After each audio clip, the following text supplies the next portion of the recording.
time stops. The sky splits open, gold light pours through the clouds, and a chosen hero of the kingdom gets branded like cattle by his own god, right in the middle of losing a fight he was never supposed to lose. Rewind. A thief plucks 2 arrows out of the air with his fingertips like they're falling leaves, and the bandits who fired them stop breathing. Rewind further. A boot comes down on a small silver locket on a dirt road, grinds it into powder, and the man watching this is the same man who used to call these people his family. Now watch. The party's untouchable hero opens his palm to cast his signature spell, and it fires from the wrong hand. From the thief's hand. From the guy they told him he was too weak to keep. A fortress courtyard freezes in one breath. 12 armed men turn to standing ice sculptures before any of them can scream. A priestess in a quiet church office speaks one sentence, raises one barrier of light, and the same golden hero of the kingdom gets flung across the room like a wet coat. Yeah, that's where this story is heading.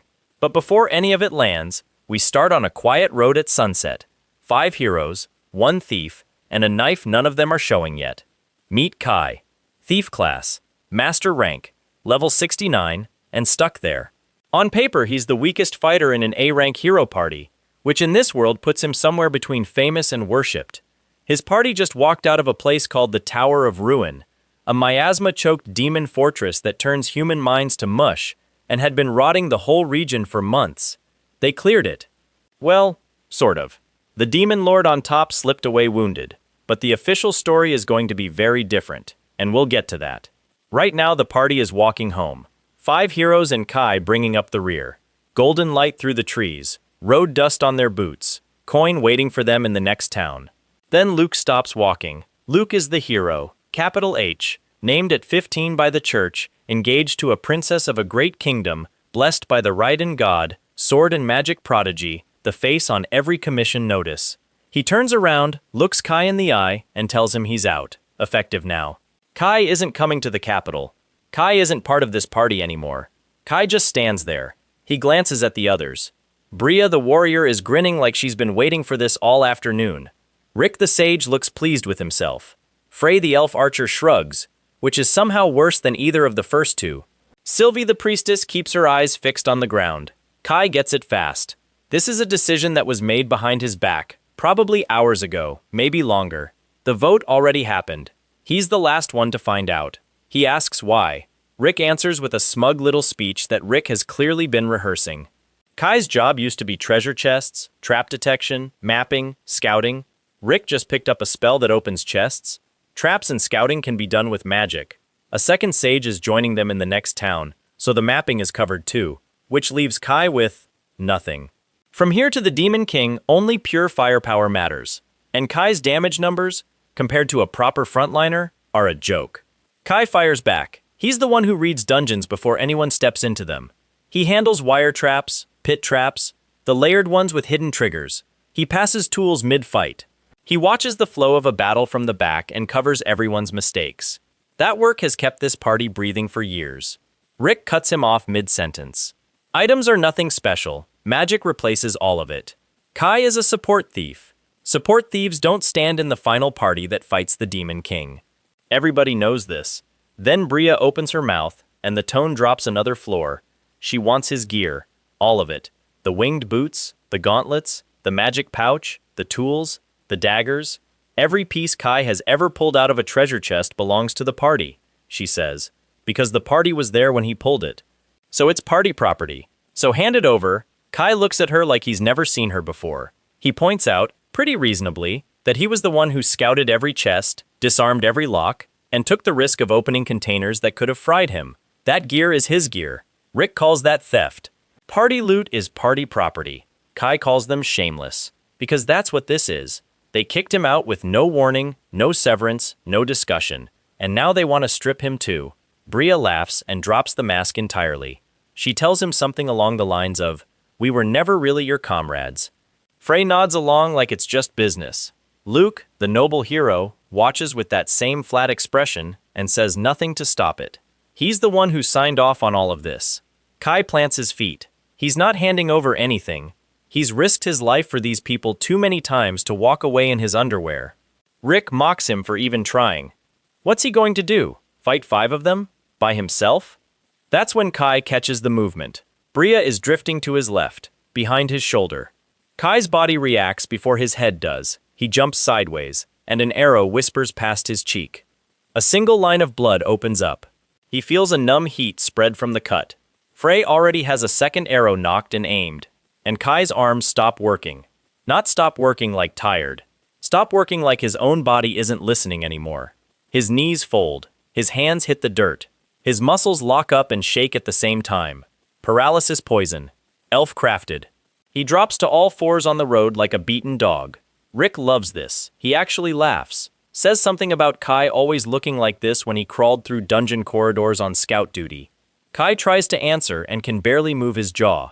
Rick walks up and boots him in the stomach hard enough to roll him onto his side. Sylvie finally moves. She rushes forward, dropping to her knees, hands glowing with a purification spell that would burn the toxin off. Rick blocks her with an arm across her chest. Nope. Kael refused to hand over the gear, so they're going to take it while he can't stop them, and they do. Bria strips him piece by piece. Gauntlets, boots, every belt, every pouch, every hidden pocket, every tool with a name and a story behind it. She works fast and she works cruel, and when she's done, Kael is lying in the dust in his underwear and the ripped remains of a shirt. She almost misses one thing. There's a thin cord around his neck. When he fell, it slipped behind his shoulder. A small silver pendant with a locket on it. The one thing Kael has carried since before this party existed, since before he could even properly walk. The last piece of a home that got wiped out when he was a kid. His parents are inside it. A single old family photo, folded and pressed under the ceramic front. For half a breath, Kael thinks she hasn't seen it. Then Rick spots the cord. Bria hooks it with Kael's own confiscated dagger and yanks. Kael twitches on reflex, tries to shield it, and Bria answers by slamming his face into the road. She rips the pendant free and flips it over her shoulder to Rick. Rick catches it, casts appraisal, reads the readout, sneers. Worthless junk. He drops it in the dirt, and then, very deliberately, so Kael can see, he brings his heel down. The ceramic locket cracks. The photo inside catches the daylight for 1 second and then goes into pieces. Rick grinds his boot in a slow circle until there's nothing left to grind. Just dust and shards. Kael stares. Can't move, can't speak, can't do anything except lie there and watch the last piece of his family become dirt on a road. And they still aren't done. Bria decides Kael might be hiding something under his last piece of clothing. Kael stops reacting to her at all. That annoys her. Rick joins in and tells him to apologize for offending the noble heroes party. When Kael gives them nothing, Bria plants her boot between his legs and grinds down. Pain tears through him. He can't even curl up. Frey looks bored. Luke says something calm about how all of this is only happening because Kael failed his role. Sylvie is screaming for them to stop and her voice is somewhere far away and shrinking. The world goes dark. When Kael wakes up, the sun is coming back over a line of trees, and he's alone on a dirt road with dried blood on his face and nothing on his body except one torn shirt and one thin pair of ripped underpants. No gear, no coin, no pendant, not even a knife. That is how the hero of the kingdom expels a party member. There is nothing noble about it. Now shift over, because at the same time all of this is happening, someone else is limping through the forest below that same tower of ruin, wounded, half blind with fever, one hand pressed to a torn wing. Her name is Eris. She's the demon the party was sent to kill. Not a foot soldier either. High seat in the Demon King's army, ruler of the Tower of Ruin. The reason that whole region was drowning in miasma. When Luke's party stormed her tower, she was ready. Layered traps meant to shred anyone careless enough to touch the first trigger. Monster garrisons on every floor. Evil mist thick enough to slow a normal army to a crawl. Kael walked through all of it. The traps got dismantled by a single scout so smoothly it looked rehearsed. The mist bounced off the party like a light drizzle. Her monsters died. And when Eris took the fight to the open rooftop and tried to use the sky against them, Luke's party had an answer she wasn't ready for. That answer was Kael's sticky web. She still remembers it like a bad dream. A white cord that shouldn't have worked on a demon, launched at exactly the right angle, wrapping around her wings and dragging her out of the air. From there, the fight tilted. Luke tried to close in and got blasted with dark fire, and the party nearly broke. And then a scout-class thief crossed the rooftop in one red flash and put a dagger through her wing with a cut that had no business being that sharp. She had to give up on finishing the hero. She forced her damaged wings open and dropped off the rooftop into the trees below. That's where she is now. In the forest, bleeding, feverish. Her wings swelled shut before the worst of the bleeding could kill her, but the swelling is its own problem, and the fever is another problem on top of that. She can't tell if the wound is poisoned, infected, or if something demonic in her body is turning against her. Half blind, half lost. Not sure how long she's been walking, she finds a road. For a human, a road at this point means safety. For a wounded demon woman with visible horns and a torn wing, a road means death. She tries to cross fast. She doesn't make it. 5 men step out of the trees on the far side. 2 more come out of the flanks behind her. Cheap armor, ugly grins, bandits. Not soldiers, not knights. The kind of scum who work a stretch of road for whatever they can catch on it. And they've never in their lives caught something like this. The leader steps forward. He can see how hurt she is. He can see she can barely stand. He offers her a deal in the same voice a man uses when he's decided the answer is going to be yes, whether she says it or not. Come quietly, he tells her, and he'll spare her. His men behind him laugh. They talk openly about what they're planning to do to her. One of them jokes about breaking her horns off first so she can't headbutt. Another one talks about breaking her legs so she can't run. The leader walks right up to her, grabs her chin, slides a knife into the front of her outfit, and starts cutting the fabric. Eris tries to gather what magic she has left. Her vision tips sideways. She can't hold the spell. She has climbed from the bottom of the Demon King's army all the way to a high seat by pure grinding effort. Study, planning, traps, discipline, everything she is. And this is the ending she gets. Not a hero, not a real duel. A pack of road thieves under a broken tree. If she's going to die today, she thinks, she'd rather die to the man who cut her wing. At least he had pride. The bandit leader's knife slips down another inch, and something bursts out through the back of his palm. A thick red spike, growing, twisting, punching through skin and bone from the inside and blooming out the other side like a plant hitting sunlight. The bandit screams and stumbles back. His hand is a ruin. Everyone turns toward the tree line at once. 4 of them draw and fire in the same second. 4 arrows, streaked at once, aimed at the source of that spike. Kai walks out of the bushes. He raises one hand. Not fast, not with a shield, just his fingers open. Every arrow drops into his palm. They freeze, all of them. Even Eris, half collapsed, blinks, and forces her eyes open. Because whoever this human is, catching arrows out of the air like that is not a thing a normal scout does. Normal scouts dodge. Normal scouts hide behind trees. This one just fields them. The bandits recover their sanity a half-second later, and they charge. 6 men in a rush. Kai moves first. He drives a fist into the first man's stomach hard enough to fold him. Elbow into the throat of the second. Under the jaw of a third with a kick that snaps his head back. The 2 with drawn blades come in together and die faster than the ones who tried to throw punches. One of them is down before he registers that Kai is even inside his reach. 6 seconds. 6 men. 6 bodies. Only the leader is left standing, and only because he grabbed Eris as he stumbled backward and pressed a knife to her throat while Kai was busy. Eris can barely react. Her fever burns across her face, and she's mostly conscious out of pride. The bandit shakes his ruined hand at Kai, bleeds all over her collar, shouts the standard hostage line. Back off or he cuts her. Kai looks down at himself. He's in his underwear. He's carrying 0 gear. He has no coin, no armor, no boots. Nothing to lose except a torn shirt and a bad morning. The threat, in his current life, is landing about as hard as a dropped feather. The bandit sees Kai's face and switches tactics. Tries the religion play. She's a demon. Killing her is a service. Every good human hates demons. They're on the same side. Kai actually laughs, quietly. This is the guy who was 2 seconds ago cutting her clothing off. He doesn't care about the war. He wants what he wants. The mask is bad. Kai raises one hand. Another red spike. It comes out through the bandit's right eye and drives all the way into the back of his skull. He drops instantly, and Eris drops with him. Kai crosses the space in a blur. A movement skill flashes his outline red and catches her before she hits the ground. She's burning up in his arms, skin like a furnace. She barely knows who's holding her. He looks down at her horns, her torn wing, the same demon he was trying to kill less than a day ago, and his brain has trouble catching up with what his body just did. He didn't save her because she's a demon. He didn't save her because she's a person. He saved her because a pack of roadside filth was about to grind down someone who had at least fought him with pride. And Kai, freshly stripped, freshly betrayed, freshly wandering, is done watching that kind of thing happen. He lays her carefully in the grass beside the road and stands up. Cold evening air is starting to come down through the trees.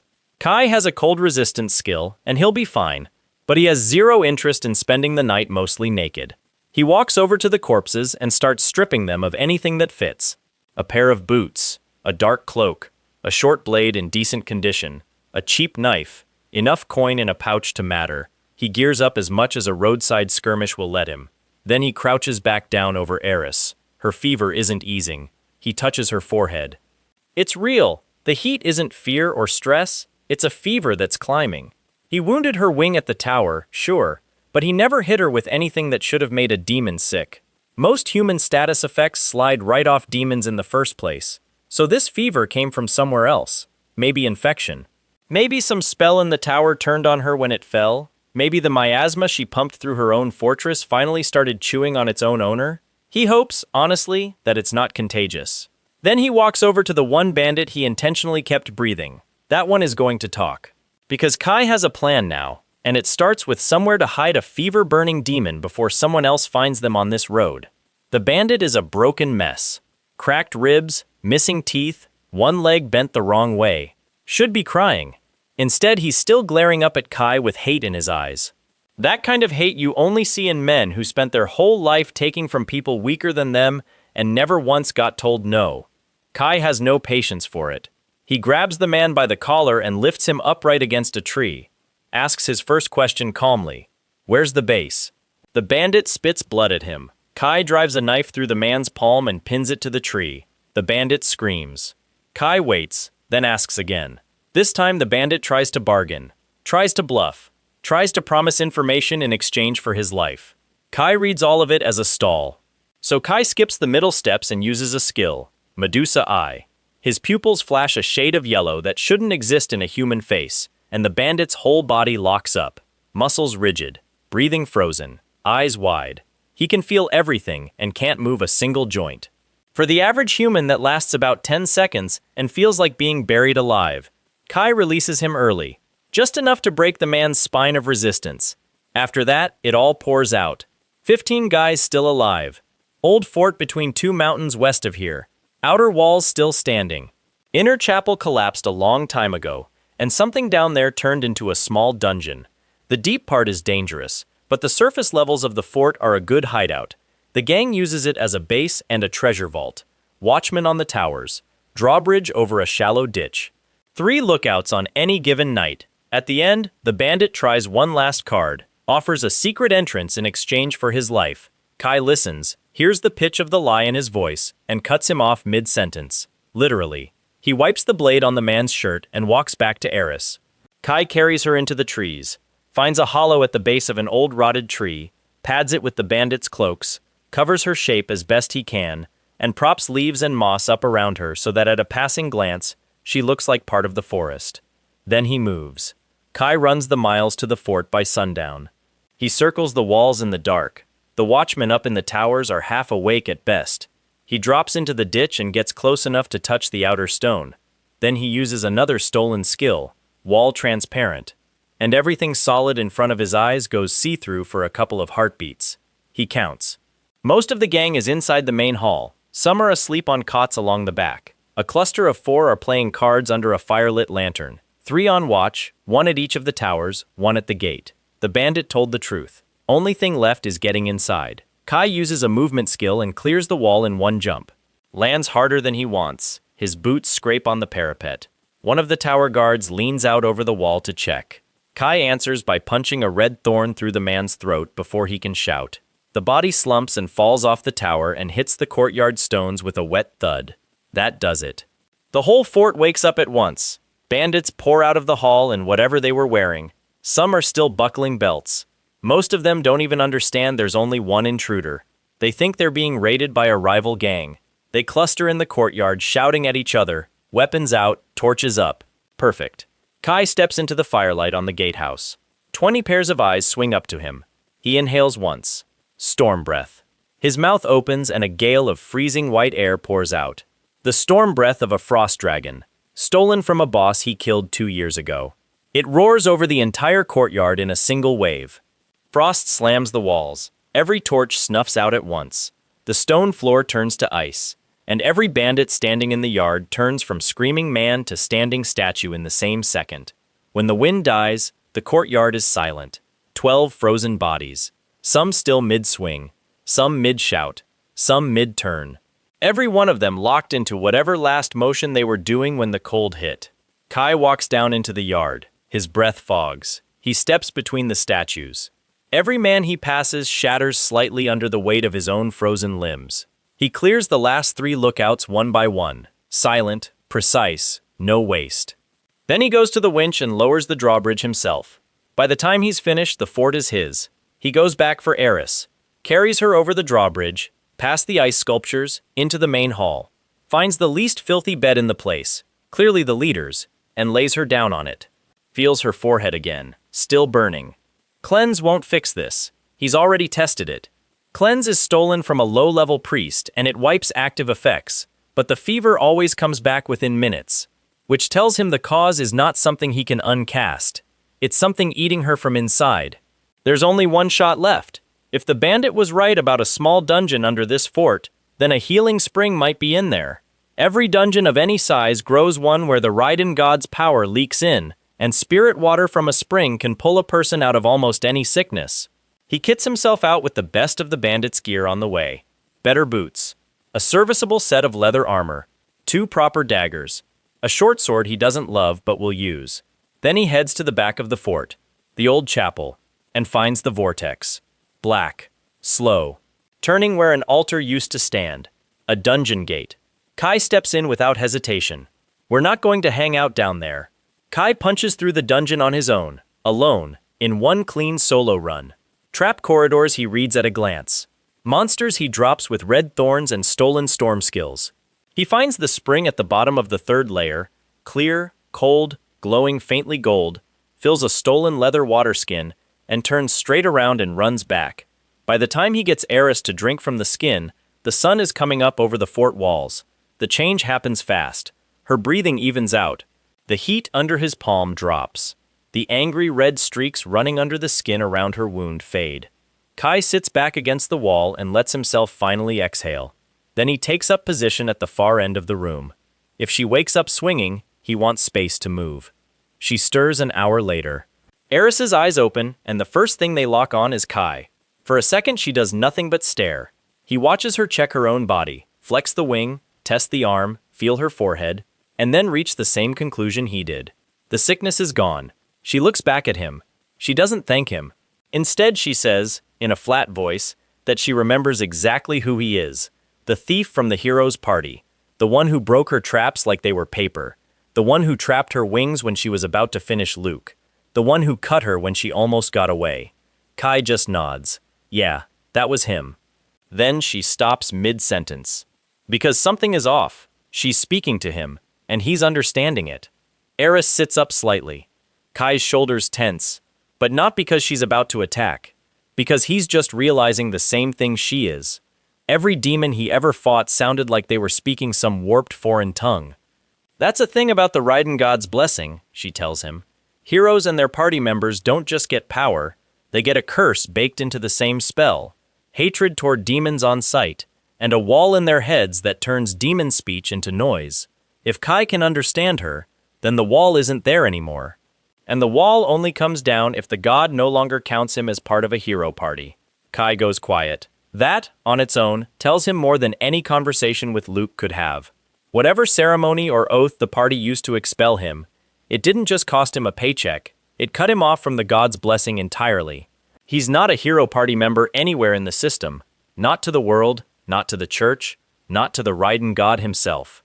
Eris watches his face. She catches it. Then she asks the obvious question, why? Why would a former member of the hero's party save a demon lord he'd been trying to kill less than a day ago?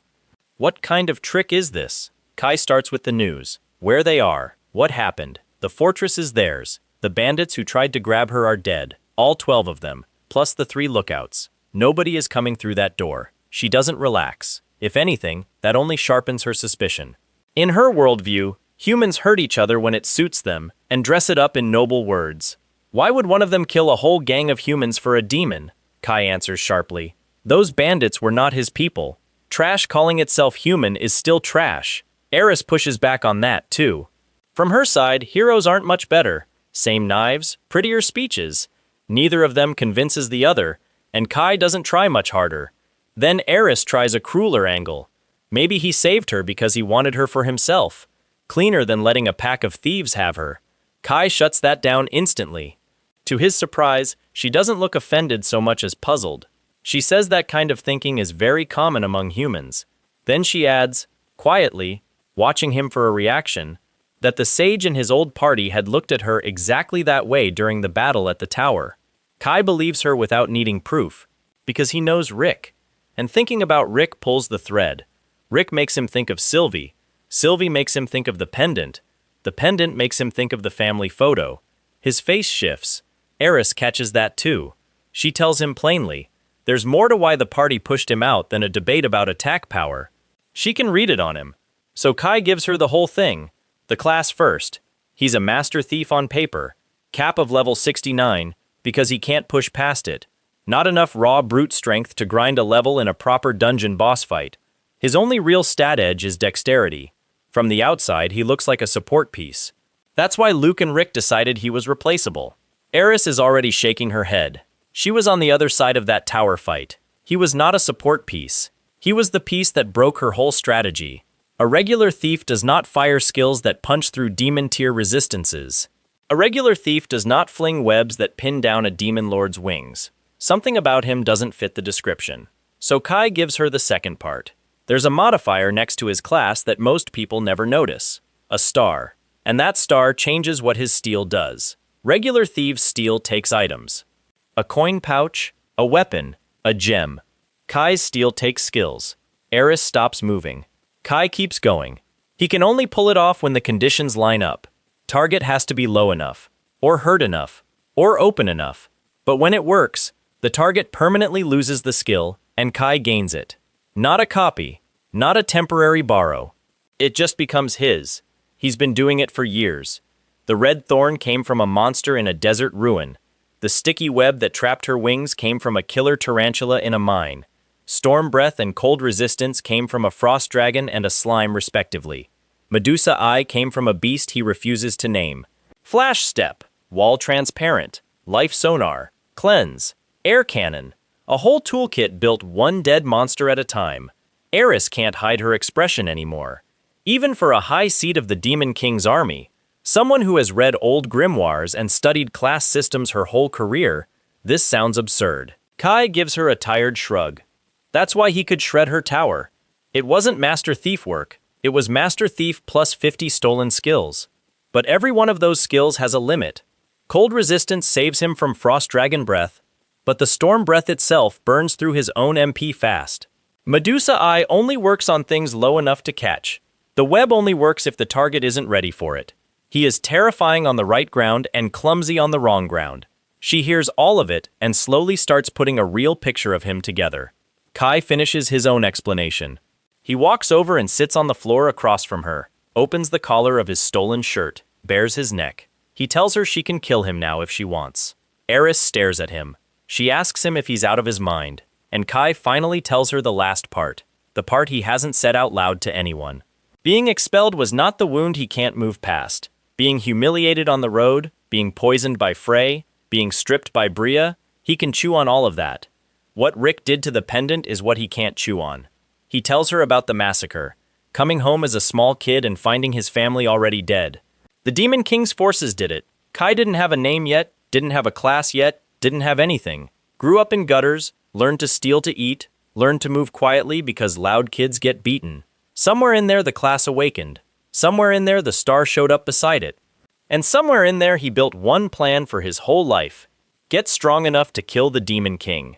The pendant was the only thing he had left from home. A photo of his parents, folded inside a small ceramic locket. He wore it for years. Under armor. Under every dungeon dive. Never took it off. Rick crushed it under his boot yesterday. Kai went looking for the pieces, walked back to the spot, combed the road. Nothing. Wind, or someone else, or animals, the fragments were gone. For the first time since he was a child, his hate has more than one target on it. The Demon King is still there, but Luke's party is next to it now. And beyond even that, the whole world is starting to disgust him. The heroes who let this happen, the church that anointed them, the system that lets a Rick step on someone's family photo and call it junk. He tells her something else too. Every time he uses Steel Star, something in him hurts. It's not just muscle tired. Body and mind both feel like they're being forced to carry things that don't belong there. He's endured it for years because revenge kept him moving. Now even that is cracking. That's why he saved her. He doesn't know what he's living for anymore, and a demon on a road being dragged down by roadside filth was the closest thing to a moral compass he had left today. She can kill him. She's owed. The neck is right there. Eris refuses. She won't kill the one who saved her. She tells him so flatly. Then she gives him her own story back. Her mother was a demon woman. Her father was a human man. Both were killed when she was young. Nobody in demon society wanted the half-breed. She was locked away, treated like something contaminated. When she finally got out, the Demon King's army was the only ladder left to climb. She climbed it, slowly, bloodily, study and traps and planning. Every step of that ladder is on her back. She built the Tower of Ruin herself, brick by brick, spell by spell. The thief who tore that tower apart yesterday is sitting in front of her now, asking to be killed like a coward. She refuses again. If revenge still means anything to Kai, she tells him, then he should join her. Kai actually blinks. She lays it out. He's cut off from the god's blessing. He's not welcome in any hero party ever again. He wants the Demon King dead. She wants the Demon King dead too. If the throne changes hands in demon territory, that's just how demon territory works. Strength decides. She doesn't only want the crown. She wants the whole bloodline hierarchy torn down. She's tired of demons pretending they're better than humans, and humans pretending they're better than demons. Both sides are running the same script, and both scripts stink. If Kai still has fire left, she says, then don't waste it on suicide. Come with her. Kai looks at her a long time, then he laughs. One dry breath. He agrees.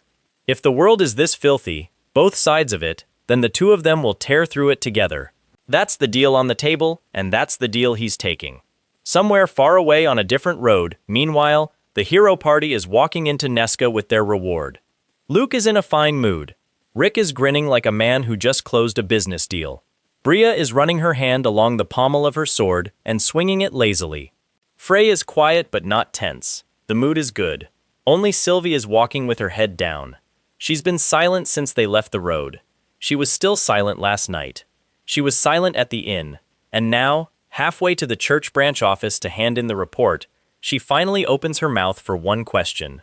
She asks whether they shouldn't say the demon actually escaped. Bria dismisses her immediately. The reward is bigger for a confirmed kill. The town stays calm if they say the tower is cleared. Searching a forest for a wounded demon is a waste of days. If Eris did survive out there in that fever, she'll probably die on her own. And if she doesn't, well, dead witnesses don't file complaints later. Sylvie goes pale. Rick agrees with Bria. Frey shrugs and says a few dead villagers is a small price against the larger goal of killing the Demon King. Luke doesn't correct any of it. Sylvie lowers her head and swallows her protest. The road they're walking is the same stretch where they threw Kai out. She can see the exact place. She looks at the ground and thinks of blood. She says, quietly, that traveling is going to be harder without Kai.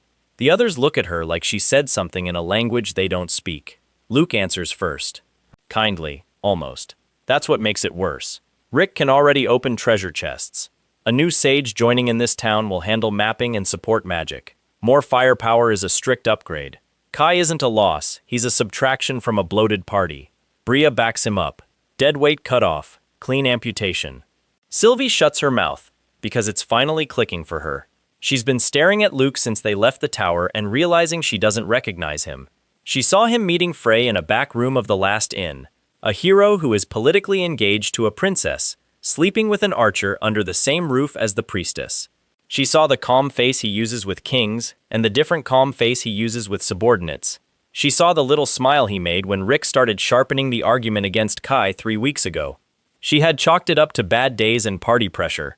She had told herself that Luke was just tired. She sees it clearly now. He wasn't tired, he agreed. And Sylvie realizes something worse. Sitting at the rear during every fight, she saw Kai work more clearly than anyone. Luke and Bria at the front swinging swords. Rick and Frey firing spells and arrows.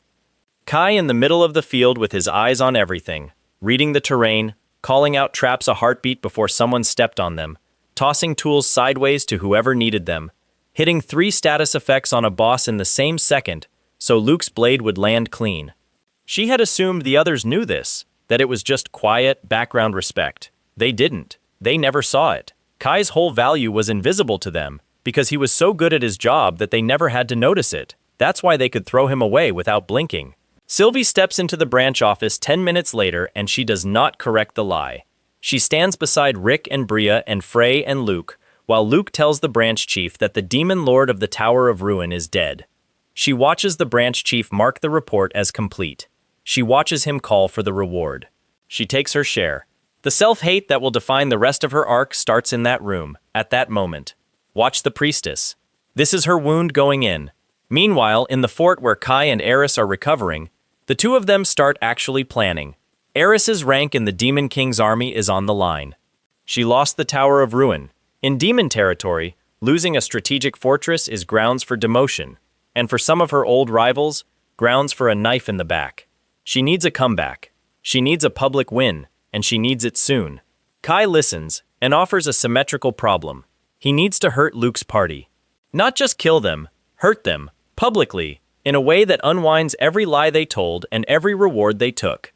Eris already sees the shape. The Tower of Ruin can come back. Because a dungeon is not a building. A dungeon is a core wrapped in a fortress. If the core survived, the tower can regrow. If the tower regrows anywhere in the same region, the church's records will be exposed as a lie. Luke's report will be a lie. And every reward they collected will be recallable. Better still, if the tower comes back, someone has to go clear it. And guess which party the church will send back to clean up its own mess. Kai smiles for the first time since he woke up on the road. But before the tower can regrow, they need power. Cores, skills, prep. Eris knows a small dungeon system running in a cave to the west called Troll Cave. A B-rank job normally, sitting on top of a core with real juice. Nobody has cleared it in months. If she and Kai run it now, before Luke's party gets sent there, they walk out with the core, the skills, and the head start. The plan writes itself. 2 days later they're on the move. Kai in stolen gear, dressed like a wandering ranger, hood up. Eris with her wings folded and hidden under a heavy traveling cloak. 2 silhouettes on a forest path. If you saw them from a distance, you'd think they were just a couple who'd taken the long road. At the same time, in Nesca, the party is about to meet their new sage. Her name is Alice. She's in her early 20s, dressed in polished robes, her hair curled at the ends like she just came from a court appointment. She introduces herself with practiced grace, compliments Luke's reputation, compliments Bria's sword, even compliments Rick's staff, a move that Rick eats up like candy. Sylvie watches her and reads exactly what's happening. Alice is not just being polite. Alice is playing the room, marking her territory in the party before it can be taken from her. Which means Alice has been in a party like this before and knows what happens to sages who don't lock in fast. Luke lays out the new formation. He and Bria stay front. Rick and Alice work the middle line for double sage output. Sylvie stays in the rear on heels. Frey shifts into flexible support. She'll rotate between scouting, trap disarm, and rear cover. Alice praises the formation. Luke likes hearing it. Rick's eyes are already crawling all over Alice. Frey watches Luke warm to Alice's attention and goes cold. Sylvie has one bad thought and can't unthink it. If this party is willing to throw a member overboard as easily as they threw Kai, then Frey might be the next one to go. The party gets its next contract by nightfall. Troll Cave, B rank. The church has been sitting on it for weeks, and no one wanted it. Rick jokes that it's beneath an A-rank party. Bria points out that the reward per hour is actually great, and it'll be a walk. Luke likes the idea of a warm-up with the new sage in the field. They accept. They march out of Nesca the next morning.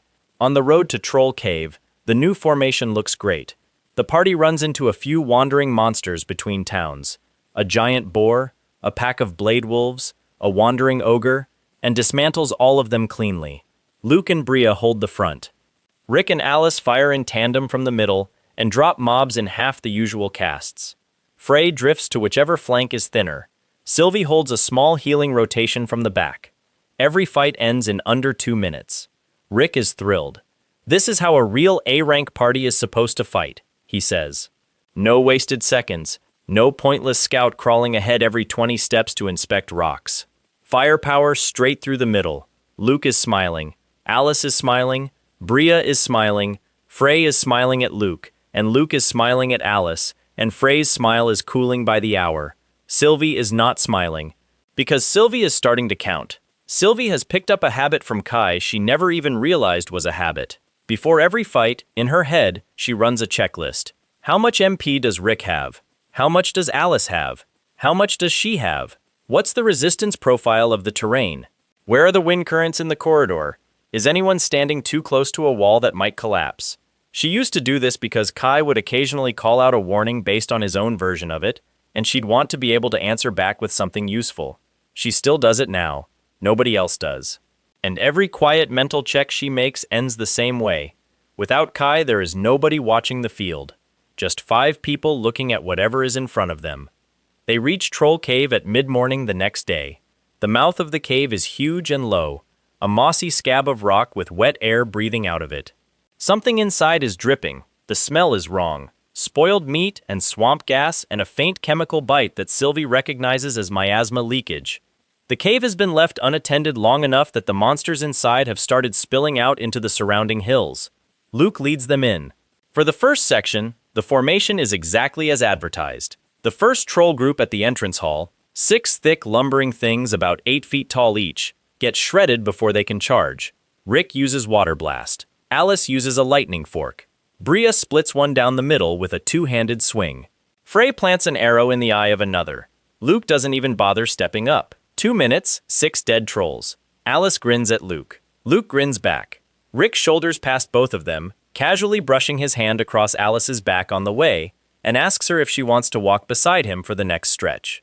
Alice, without missing a beat, drifts 3 steps sideways to walk beside Luke instead, and starts asking him about his sword's enchantment. Luke lights up. Rick's smile stiffens. Frey watches all of it. Sylvie files it. Then Luke steps into a wire trap. He doesn't even see it. It's a spider thread stretched at ankle height between 2 damp stones. The instant his boot catches it, an arrow flicks out of a hole in the wall. Luke's reflexes save him. He bends backward at the waist, cuts the arrow out of the air, and lands like nothing happened. Impressive. Everybody claps mentally. Alice does not clap. Alice, in a calm and slightly puzzled voice, asks whether the party has no scout. Luke says of course they have a scout. Rick can detect traps. Alice, with the same calm tone, asks then why nobody has been checking for traps in the last 400 meters of corridor. Luke has no answer for that. He turns to Rick and tells him to start doing his job. Rick, embarrassed, casts trap detection. Red lights flicker into life all over the cave, wires along the floor, pressure plates half hidden under moss, a series of small circles marking false floor covers. A lot of red lights. Rick mutters that trolls really shouldn't be this good at trap laying. Alice, quietly and very politely, points out that trolls being trap-happy is common knowledge in the church's dungeon codex. Every scout learns it in the first year. She'd assumed they knew before entering. Rick laughs it off, says they've been busy killing tougher dungeon bosses lately. Alice tells them, again politely, to please be careful. She only just joined and she doesn't know their movements well enough to react cleanly if something surprises them. Frey snaps. She rounds on Alice with a real edge in her voice and tells her to stop pretending she understands this party better than the members do. Alice apologizes flatly, without any heat, and then asks the follow-up question that pops the whole thing open. Who's disarming these traps now that they've been detected? Luke freezes.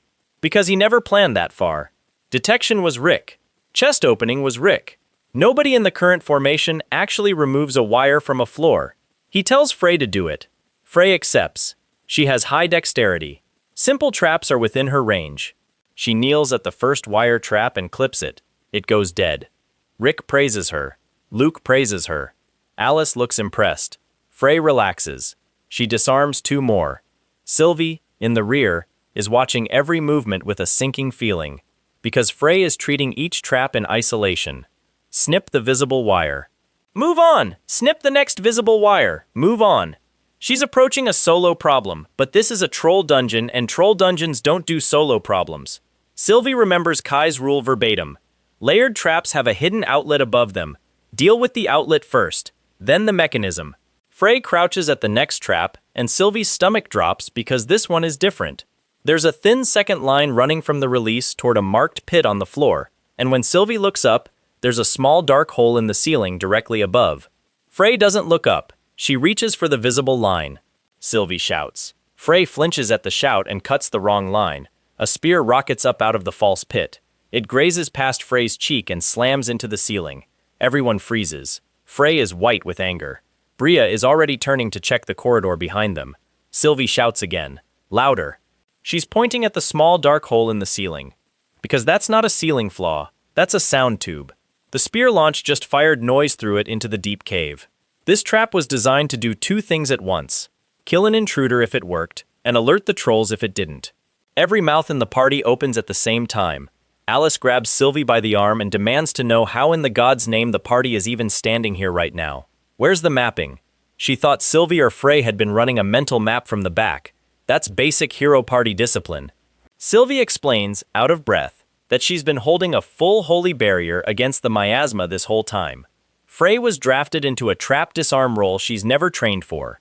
Rick can detect traps but can't run a mapping spell at the same time. Nobody is mapping. Luke starts to defend the party. Alice cuts him off. There's no time for defense. Troll cries are echoing up both sides of the corridor. Behind them, in front of them, two ambushes are already moving. Alice takes a breath and orders the field herself. She tells Luke to pick a side to break, front or back. Rick will support whichever side he picks. Bria takes the other side and holds it as a wall.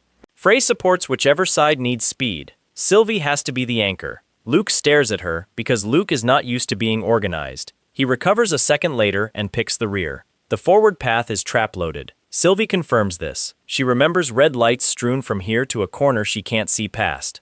The rear path they already walked through is at least mapped. He hopes the trolls will trigger the front traps for him. Sylvie shoots that down without wanting to. Trolls, like most native dungeon monsters, have trap immunity. They don't set off the mechanisms designed for intruders. It's the number one thing Kai used to warn them about in this exact type of cave. Luke visibly does not want to hear Kai's name. He also does not have time to fight about it. The cries are getting louder. He calls the switch. Break for the rear. Bria and Rick hold the front. Sylvie stays center. Frey rotates. Then Sylvie gives one more warning. Nobody can spread too far from her. Luke actually looks confused. That's never been a problem before. Sylvie almost tells him the truth.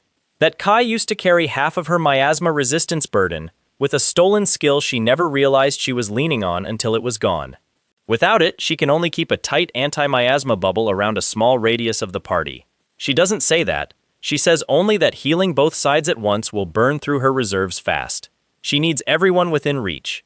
They nod. Then the trolls hit. Both sides at once. The rear corridor floods with variant trolls. They're bigger, slicker. Their skin gleams from the wet cave, and when Bria charges the first one, her overhead swing curves into empty air because the troll leaned sideways a half second before her blade landed. Bria pulls up short. That's not troll behavior. She swings again. The next troll ducks. Not by luck. It's reading her attack. It knows where the blade is going. Rick lets out a water blast to soften them and only kills one. The other trolls have visible water resistance. The damp cave has boosted them. Alice, in the middle, immediately switches to lightning. That works. Rick switches to rock bullet. That works too. But every troll they kill is replaced by another one shoving up from behind, and there's no clean endpoint to this crowd. Luke charges the front to take pressure off Bria. A club comes down. He catches it on his sword. A second troll swings at him from the side while his blade is pinned. Frey pings the second troll in the eye with an arrow just in time. She shouts at Luke to think, not swing. Luke tries to think. Sylvie is the one who speaks. Fast. She tells the whole party the reading skill only tracks one attacker at a time. If Luke and Bria act as decoys and hold the troll's attention, then a third attacker from a different angle should get clean shots through. Alice hears it and takes charge of that role instantly.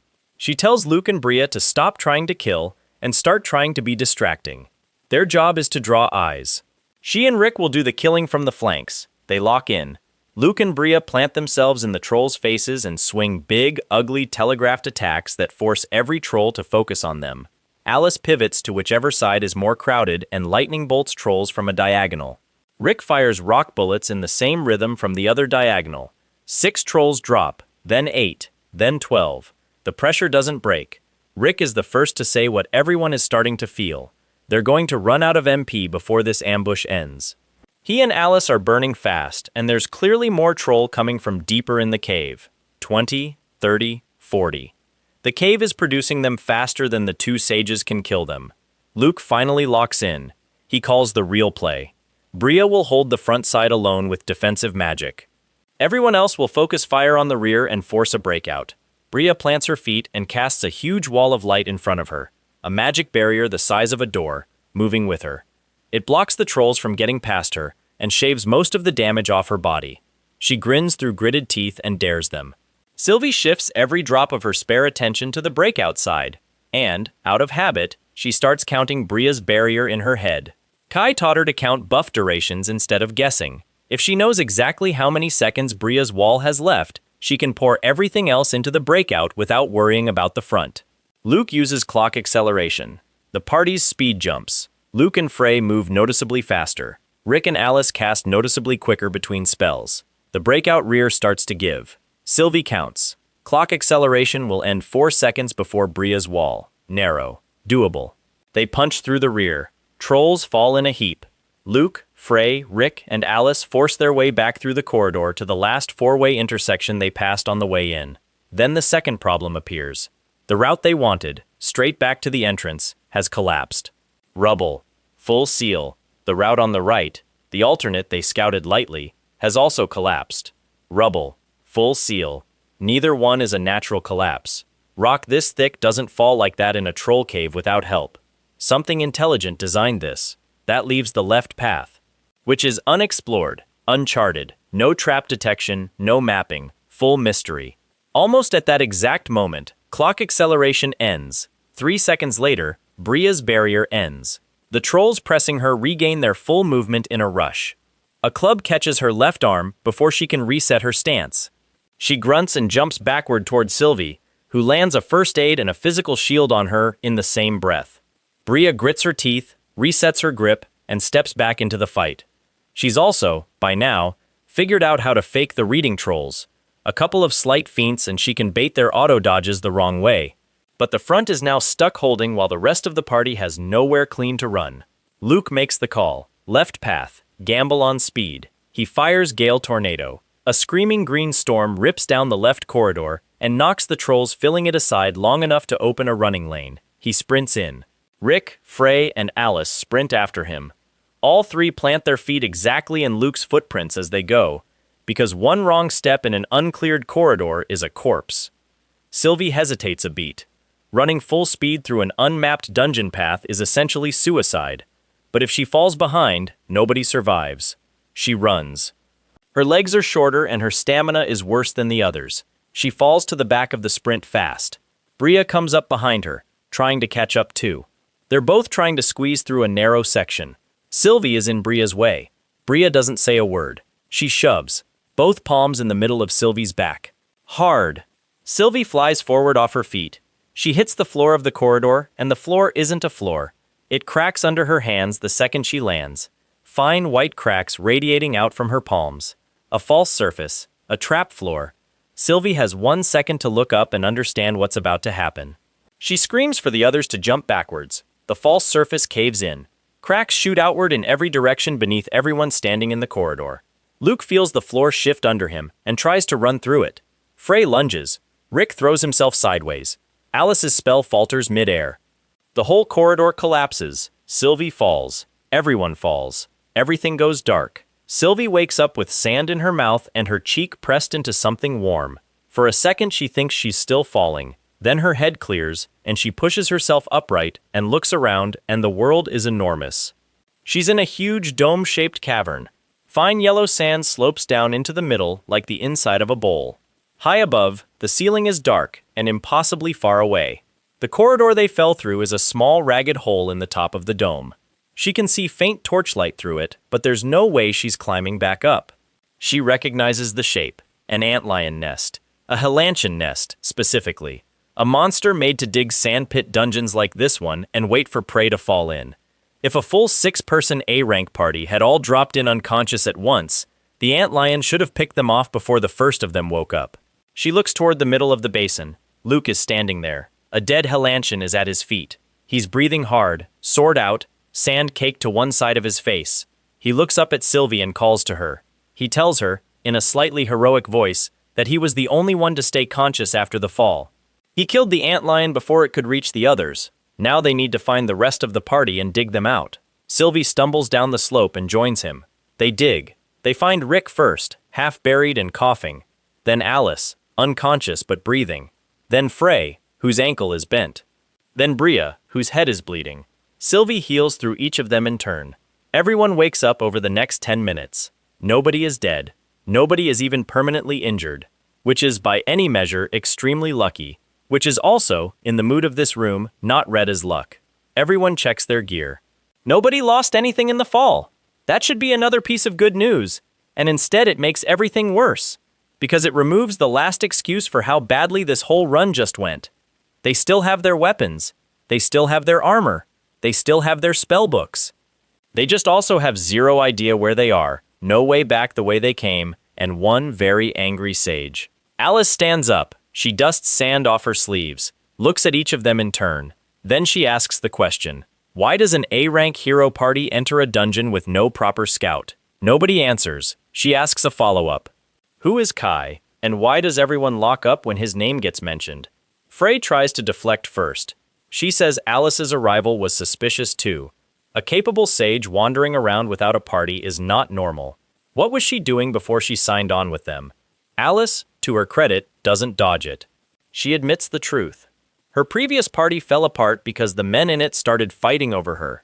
She admits, and Sylvie can see her jaw tighten a little as she says it, that she encouraged more of that than she should have because at the time it seemed easier than watching the party split. Eventually, the hero of that party expelled her for causing too much instability. Frey calls her rotten. Alice does not deny that either. Then she says, evenly, that it's this party's turn to talk. Luke opens his mouth. Alice cuts him off. Party members leave all the time, she says. Retirement, injury, career change, disagreement. It's handled through discussion and there's a proper separation payment. If Kai left like that, nobody would go stiff at his name. That's when Sylvie speaks. She tells the truth. She tells Alice that Kai did not leave by agreement. He was expelled without warning, that the party stripped his gear, that they crushed his family pendant, that they left him half naked on a road with no coin. Alice's face changes. She turns to Luke. She asks him, cold and slow, whether the expulsion was really because of Kai's combat value, or because the party wanted to keep his share of the reward. Luke denies it. He does not sound convincing. Alice takes a long breath. Then she teaches this party what they never bothered to learn. A hero's expulsion is not the same as a normal party split. When a formal hero tier party publicly discharges a member, the ripple runs through every other major party in the region.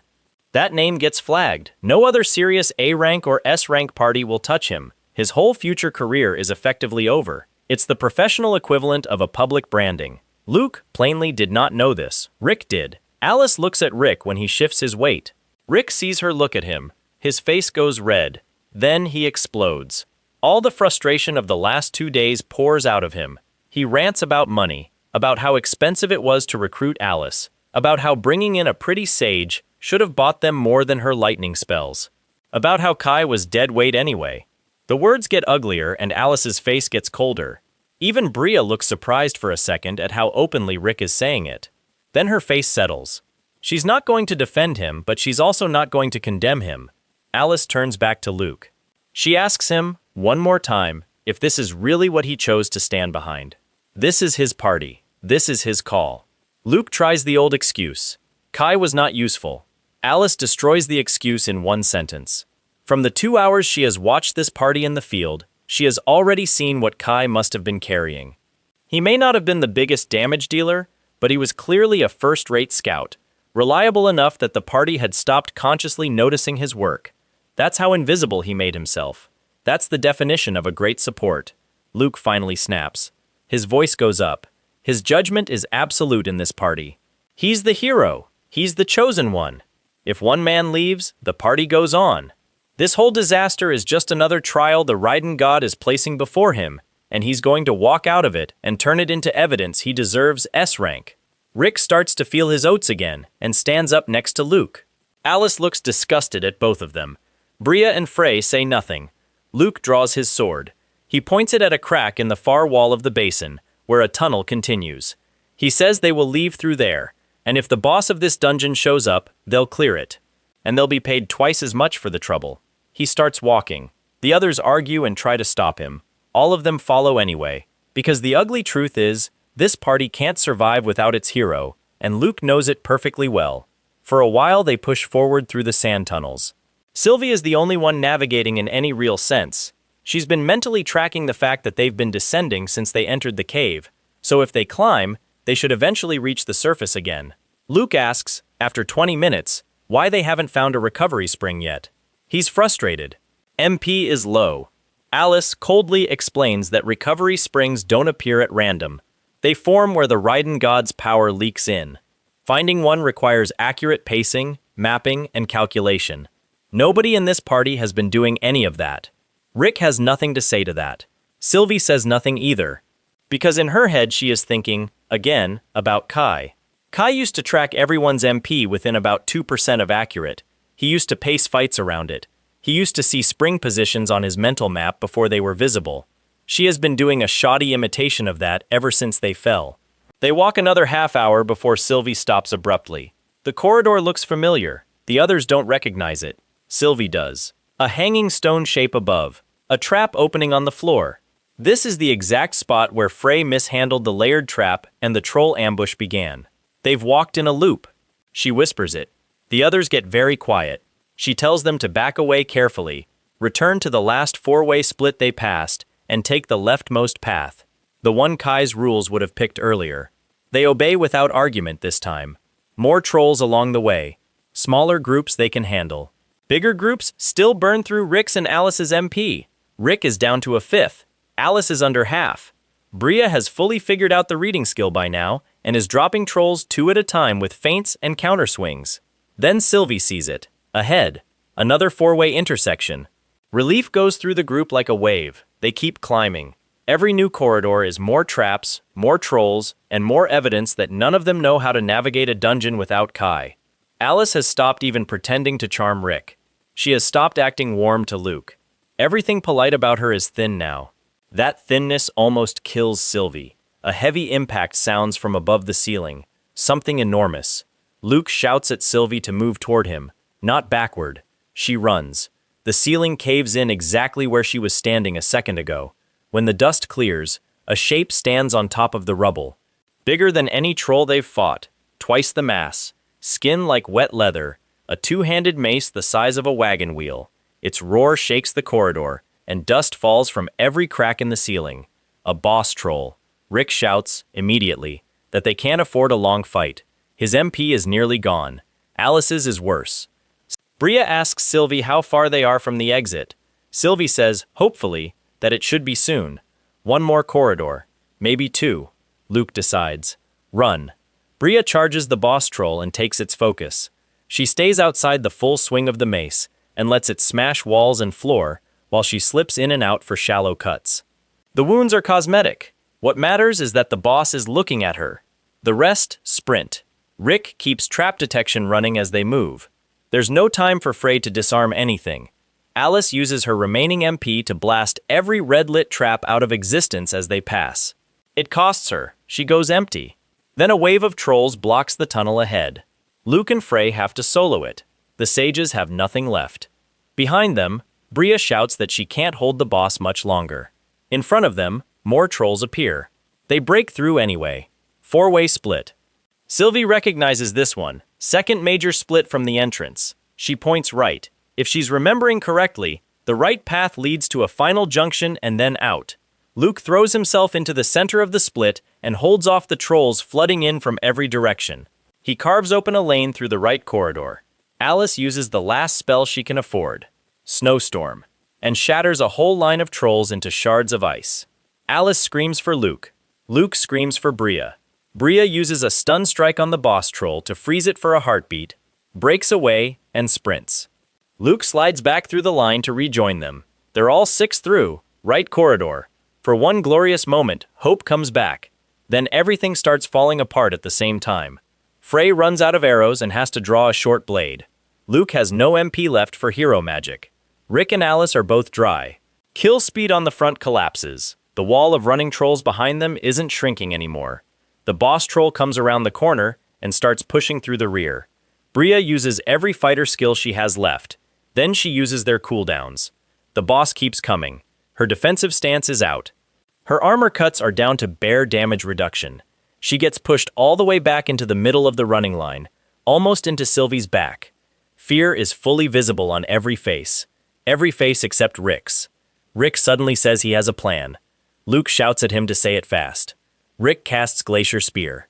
A shaft of ice launches out of his palm and drives straight into Alice's leg. The spear pierces her thigh and pins her to the ground. Freezing magic ripples out from the wound and locks her lower body in place. She screams. Rick laughs. He tells Luke he lied about being out of MP. He saved this cast on purpose. Alice knows too much now. If she survives this cave and gets back to Nesca, she'll report every problem in this party to the church. Better she dies here holding the boss troll's attention while the rest of them run. Luke turns on him. Rick doesn't even flinch. He shouts back that if Alice lives, Luke loses his standing as a hero. Nothing else matters.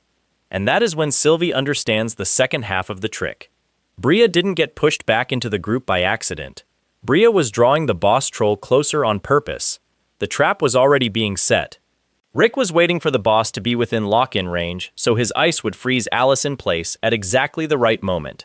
Rick then casts Photon Ray, his real emergency reserve, and vaporizes the trolls at the head of the group. Bria activates her defensive wall again, but this time she doesn't put the wall between the boss and the group. She puts it between Alice and the group. Alice is on the wrong side, sealed off, left as bait. Bria grabs Sylvie by the back of the robe and starts dragging her the other direction. Luke hesitates for one long second. Alice is begging him, full-on begging. She'll stay quiet. She'll never report anything. She'll do anything he wants. Please. Luke looks at her. He blames her, out loud, for asking too many questions. Then he runs. Frey follows without a word. She does look back once. What crosses her face is not clean. There's some guilt in it, some fear, some ugliness, but she keeps running. Sylvie fights Bria's grip and demands to know if this was the plan from the beginning. Bria stops. She yanks Sylvie close so their faces are inches apart, and Bria tells her the truth that has been sitting there since the road. Sylvie doesn't get to act innocent now. The second she stood there and watched Kai get stripped and abandoned without opening her mouth, she stopped being clean. She's already stained, already part of it, already guilty. She doesn't get to have a moral awakening now just because it's uncomfortable. The words hit Sylvie exactly where they were aimed. She goes still. For a full second she can't breathe. Then something inside her clicks over. She yanks herself free of Bria's grip and tells her, in a shaking but level voice, that she will not add another sin to the pile. She will not abandon someone again. Bria stares at her. Considers it for maybe 2 seconds. Then shrugs. If Sylvie wants to stay, Sylvie can stay. She lets go and sprints after Luke and Frey and Rick. Rick shouts something after Sylvie that Sylvie doesn't fully hear because she's already turning around. Bria's magic wall of light is between her and Alice. But Sylvie can see through it, see Alice pinned to the ground, ice locking her legs, boss troll bearing down on her from the corridor, other trolls swarming behind it. Sylvie runs to her. Alice sees Sylvie coming and screams at her to leave, calls her a fool, says there's no time. Sylvie casts Dispel on the ice. The freeze cracks and dissolves. Alice's legs come free. But Alice already knows what Sylvie knows. Sylvie has been counting Bria's buff durations all day. She knows exactly how many seconds the barrier has left. The number is small. The boss troll is meters away. Sylvie reaches for Alice again to try to run her out. Alice shoves her. Then Alice stands. Bloody, trembling, somehow standing. She steps in front of the boss troll and Sylvie starts to shout. Alice casts a short-range transport spell. One Rick assumed she was out of MP for, because she had in fact been hiding a reserve pool of MP2 that a genuinely trained sage keeps back for one last cast in emergencies. The world jumps. Sylvie finds herself thrown outside the ring of trolls, 20 meters away, facing back toward the fight. Alice shouts at her to survive and expose them. Then the boss troll's club comes in from the side. It hits Alice full force and drives her into the wall of the corridor. She drops. She doesn't move again. Sylvie breaks. She screams and wastes the chance Alice just paid for. Trolls turn and rush her. She sits frozen on the cave floor with her eyes closed, waiting for a club or a claw. A flail comes down toward her head. It never lands. Sylvie opens her eyes. The troll is dead beside her. A red thorn is buried through the back of its skull. The other trolls in the front line are frozen, locked inside thick ropes of ice from head to toe. Even the boss troll is frozen from the waist down, still struggling, its upper half thrashing uselessly. And a shadow steps into the corridor between her and the frozen boss. Kai. He's dressed differently. Better gear, darker armor. His face is harder than she remembers. He looks down at Sylvie with tired, cold eyes. Then he asks, quietly, whether she got thrown out too. Behind him, someone else steps forward. Eris, wings tucked, walks past the frozen boss troll and stops beside Kai. Sylvie's entire body flinches.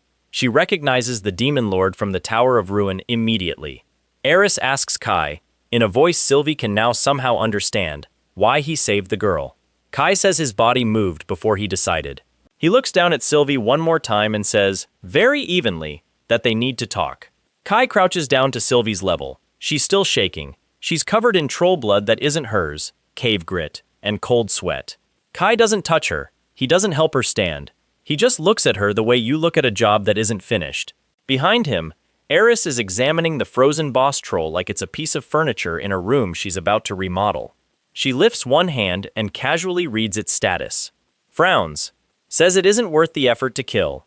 Too much loot noise, too little core value. And asks Kai if he wants her to just move it out of the way. Kai nods. Eris uses a skill. A red flash swallows the boss troll from the waist down, and the entire creature vanishes with a pop of displaced air. Random jump. Punted somewhere else in the dungeon, deep enough that whoever finds it later will assume some other party dropped it. Sylvie processes exactly none of this in real time. She's still staring at Eris. Kai sees her staring and cuts through it. He tells her he already knows what she was doing when he arrived. He was watching from the shadows of the corridor with life sonar. He heard Rick's speech. He watched Bria drag her away. He watched her tear free and go back for Alice. He heard every word Bria threw at her about being stained.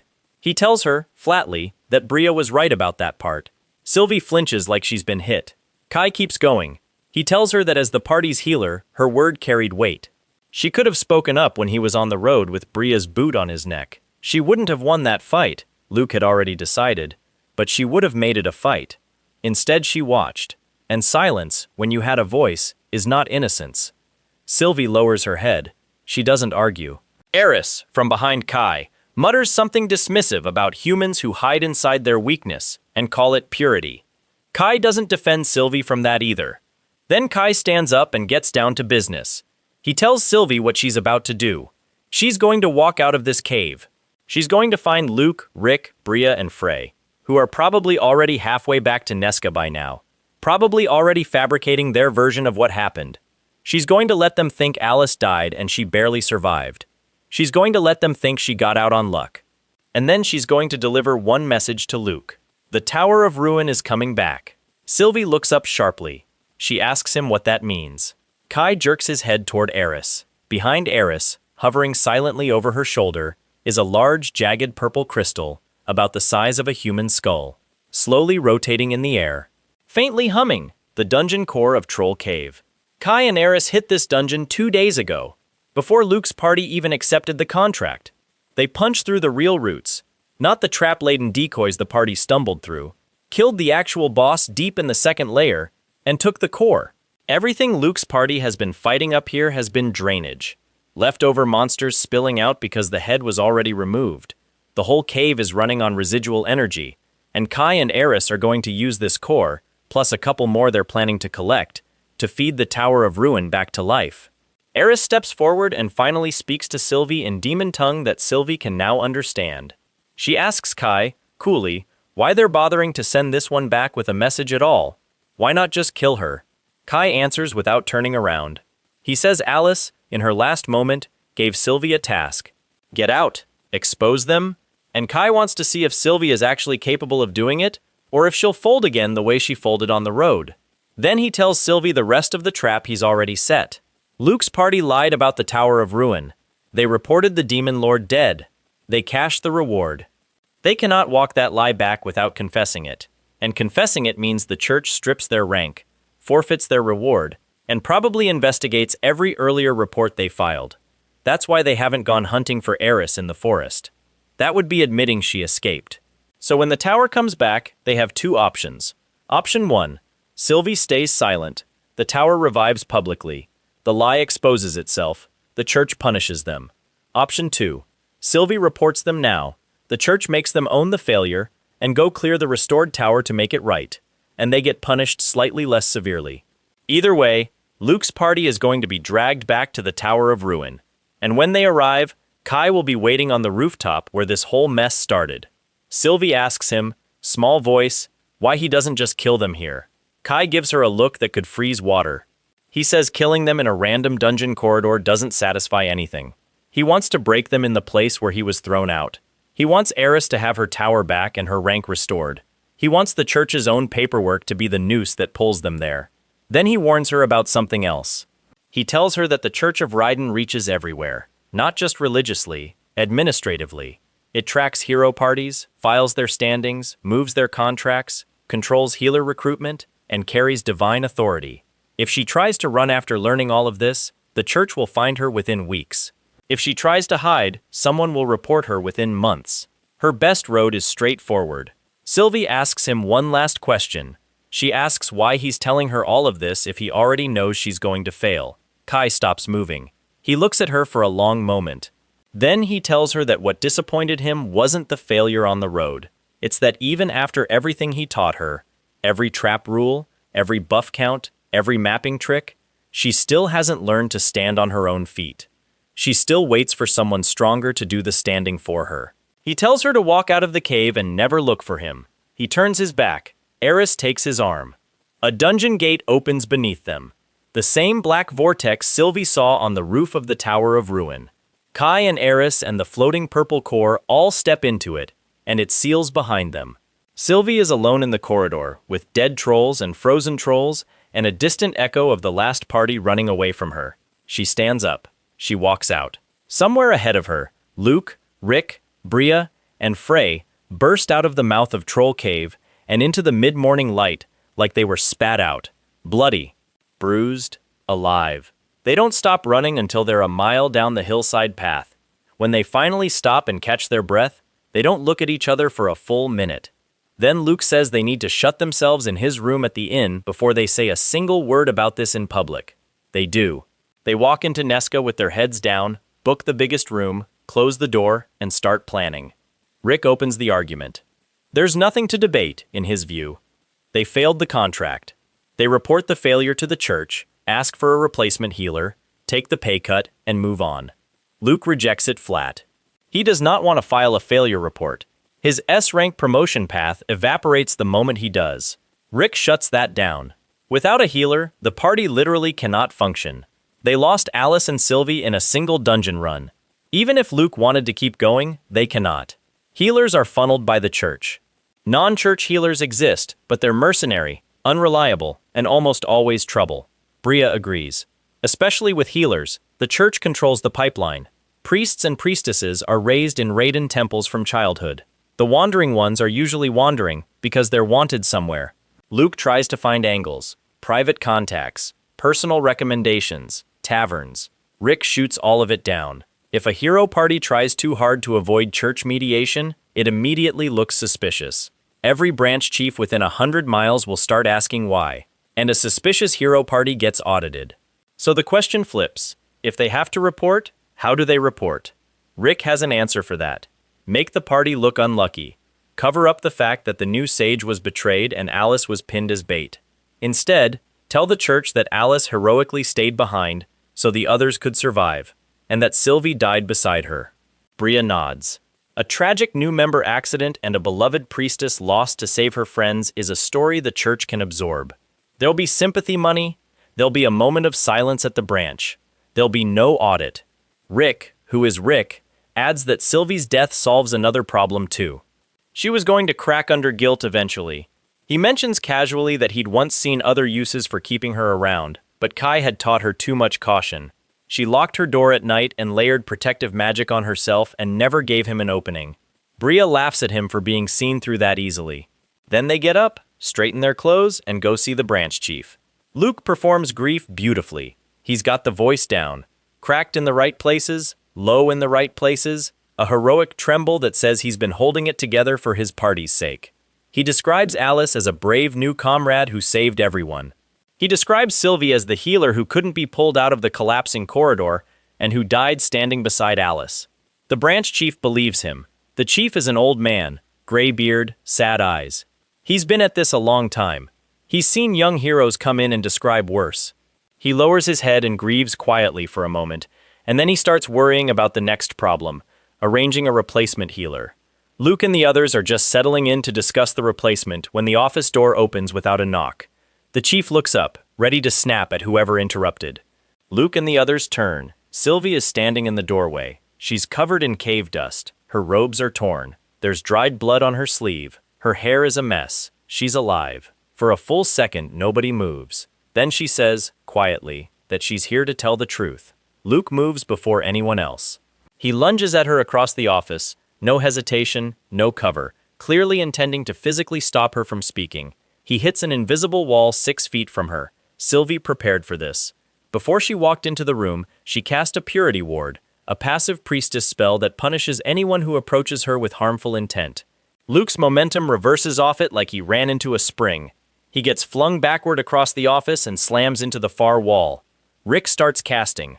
The branch chief's voice cuts through the room like a whip. He orders Rick to stand down. Rick freezes with the spell half-formed on his fingertips. Every branch chief has emergency authority inside their own office, and the tone in the old man's voice is not one to argue with. Rick lowers his hand. The chief looks at Sylvie. He asks her name. She gives it clearly. He reminds her, gently, that he was just informed she had heroically died in Troll Cave. Sylvie answers, evenly, that the report he was just given was false. She lays it out. The party abandoned Alice as bait. Rick pinned Alice to the ground with a glacier spear he had lied about not being able to cast. Bria drew the boss troll into range on purpose. The wall of light Bria used to defend the party was actually used to seal Alice on the wrong side. Alice died buying Sylvie a chance to escape with a hidden last-cast teleport. Sylvie survived only because a stranger, she does not use Kai's name yet, killed the trolls around her afterwards. That's the first blow. Then she delivers the second one. The Tower of Ruin was not cleared. The Demon Lord escaped, wounded but alive, and is currently somewhere in the region. Worse, Sylvie has been told that the tower will soon revive. The evidence of that revival will be visible from this town within days. Bria calls her a liar in the same second and demands proof. Sylvie admits she has none in her hands, but she says the proof will make itself in a very short time. If she is right about the tower coming back, then everything else she has said becomes more credible by association. The chief does not dismiss her. He notices something else in her wording, though. She said, "I can no longer take part in their evil." He picks that up. He asks her to clarify. Is there more wrong here than these 2 lies? Rick tries to shout her down. Bria takes it further. She rushes Sylvie physically, hand on her sword. The chief binds Bria in holy light before she can cross the room. Church staff pour in from the hallway. He gives direct orders.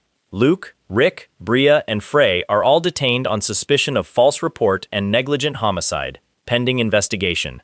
Luke almost draws his sword. Rick, of all people, stops him. Rick has just realized something. If they go along with it, they can still spin this. Sylvie's word alone, without physical evidence, is weaker than the party's coordinated denial. If they're questioned separately and give steady, matched answers, they can walk out with a warning at worst. Frey supports Rick, stay calm, cooperate, don't escalate. Luke lowers his hand. They get questioned one by one over the next 12 hours. Sylvie's account stays clean and consistent. Alice's death, Rick's spell, Bria's wall, Luke's choice to run. She doesn't embellish anything. The others don't line up nearly as well as they should. Small discrepancies open between their stories. Bria says the wall was to protect the party. Frey says the wall was to protect Alice. Rick says the wall was already fading when Alice was hit. Luke says he doesn't remember whether Bria used the wall at all. Every version disagrees with the others on tiny points, and those tiny points stack up. The chief pieces the discrepancies together and starts leaning towards Sylvie's version. Then, the next day, the final blow arrives. A messenger sprints into the branch office from the West Road at dawn. The Tower of Ruin has reappeared. Reports from 3 separate villages. The tower is not only back, it's bigger. Miasma is already rolling down from its base into the surrounding forest. Farmers are getting sick. The chief goes still. That confirms Sylvie's story about the demon lord escaping, which drags the credibility of her other statements up by extension. He immediately moves to strip Luke's party of hero standing entirely. Rip their charter, take their titles, punt them out of the profession. Sylvie stops him.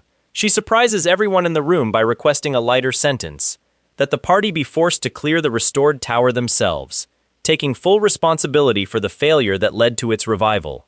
The chief tells her that's not enough punishment for what they did. Sylvie tells him, quietly, that it will be. She doesn't explain why. She doesn't need to. She knows Kael is waiting on that rooftop. Politics also make it complicated. Luke is engaged to a princess of an allied kingdom. Fully stripping him would ripple outward. The chief grudgingly agrees to Sylvie's proposal. Luke's party is demoted 3 ranks, from A all the way down to C, and formally ordered to re-clear the Tower of Ruin at their own expense as penance. If they succeed, they may petition for rank restoration afterward. If they fail, they will be stripped completely and possibly imprisoned. They accept because there is nothing else to accept. The moment the doors close on them, they turn on each other. Bria blames Rick for casting Glacier Spear in the first place. Rick blames Frey for mishandling the layered trap that started the whole ambush. Frey blames Bria for pushing Sylvie into the pit trap. Luke tries to blame all of them at once. They spend an hour hissing at each other in a locked church guest room before the fight burns itself out. Then they realize the practical problem. They have no healer. The church has just told them, coldly, that Sylvie is not being reassigned to them. Nobody else is being assigned to them either. They are C rank now. No church healer will accept a C rank posting to a party under investigation. If they want to clear the restored Tower of Ruin, they need a healer. There is only one option, and Sylvie is standing in the hallway waiting for them. Sylvie has volunteered to go with them. She hasn't told the church she wants to go. She's told the church she's willing to go. There's a difference. The church accepts because it's a solution. Luke, Bria, Rick, and Frey stare at her when they hear it. There is nothing but hate in the way Luke looks at her. Sylvie doesn't flinch. She's had a long 2 days. Something in her spine that Bria stepped on in the cave has quietly reset. Then she does one more thing. She tells them, in the corridor of the church guest wing, that she has not told the church who restored the Tower of Ruin. Luke asks her, cautiously, what she means by that. She tells them, Kael did it. The name lands in the corridor like a dropped anvil. All 4 of them go still. Frey's eyes widen. Rick's mouth opens. Bria's hand twitches toward the pommel of her sword. Luke's face runs through 3 separate expressions in 1 second. Confusion, denial, and finally rage. And then something ugly happens. Their fear, their shame, their humiliation, their downgrade, their public disgrace. All of it finds one target, one name, one face. Kael. He is no longer the man they betrayed. He is now the reason their whole life is collapsing. In their heads, the sequence rewrites itself. If Kael hadn't been so useless, they wouldn't have expelled him. If they hadn't expelled him, he wouldn't have joined a demon lord. If he hadn't joined a demon lord, the tower wouldn't have come back. If the tower hadn't come back, they wouldn't be C rank. Every problem in their lives is now Kael's fault. Luke declares it out loud, in the corridor, in front of Sylvie. Kael is the true source of everything. Kael will be dealt with. Sylvie says nothing, but the disgust on her face is plain enough that even Frey looks away. They leave Nesca the next morning. 5 people this time. Sylvie walks at the back and does not look at any of them. Meanwhile, in the restored Tower of Ruin, Kael and Eris are watching from a scrying crystal. The master room at the top of the tower is warm now. Eris has redecorated. The stone is polished, the mist is filtered, and the bed is real. Kael is sitting on the edge of it with his boots off. Eris is leaning against him with the crystal on her lap. Their bond has deepened quickly since they joined hands. Neither of them denies it. She tilts the crystal so Kael can see the party climbing the lower floors of the tower. They have a new member. The scout at the front of the party is a boy in dark clothing. Slim, fast. His face is covered from the nose down. His movements are sharper than any normal thief's. He isn't wasting a single step. His knife is blackened, not just dark. Assassin's grade. Kai watches him for a moment and delivers his verdict. That's not a thief, that's an assassin. Eris asks how good he is. Kai says he's decent for his age. His footwork is solid, his silence is real, but assassin skills are built to kill people, not clear dungeons. Against monsters and bosses, the class's best tricks fizzle. Against humans, those same tricks are lethal. Eris finds that amusing. The Raiden God's blessing produces classes better designed for killing people than fighting demons. Kai shrugs. There's no clean sense to make of the gods. But one thing is very clear from this. The church has refused Luke's party a real replacement scout. The party found this boy through money, pressure, or one of Bria's uglier methods. Almost certainly the last one. Eris points to the crystal again. Sylvie is periodically giving the assassin quiet corrections from the back. Trap rules. Layered trap rules. The exact rules Kai taught her. Kai watches this for a moment without saying anything. Eris catches his expression. She smiles a little. Kai reminds himself out loud that it doesn't change anything. He and Eris are not planning to slaughter this party deep inside the tower. That would be too fast. They just need Luke's party to keep believing the tower can still be cleared if they push a little further. They need HP low, MP low, morale low. Then the rooftop. Then they get up and start prepping. The rooftop of the Tower of Ruin sits outside the tower proper. To reach it from the inside, you pass through a floating black vortex. That's the same vortex Eris used to leap into the sky and escape the first time the party fought her. Now it's the arena. Kai and Eris walk through the vortex and step out under the open sky. The rooftop is a wide, flat expanse of black stone. Cold wind, distant clouds, miasma curling low around the edges, but not enough to bother a demon lord and her partner. Eris stretches her wings. Kai rolls his shoulders and checks his gear. They wait. Below them, deep in the tower, Luke's party is grinding through the same floors they cleared before, but slower. The traps are new. The monsters are new. Eris reset the whole design personally. The boy assassin Cran is quick with what he sees, but every third trap catches somebody. Bria's armor takes hits. Rick burns MP faster than he wants. Frey uses arrows she can't easily replace. Sylvie heals steadily and says nothing. By the time they reach the vortex on the tower's inner top floor, they are limping. Then they step through the black gate. They come out on the rooftop.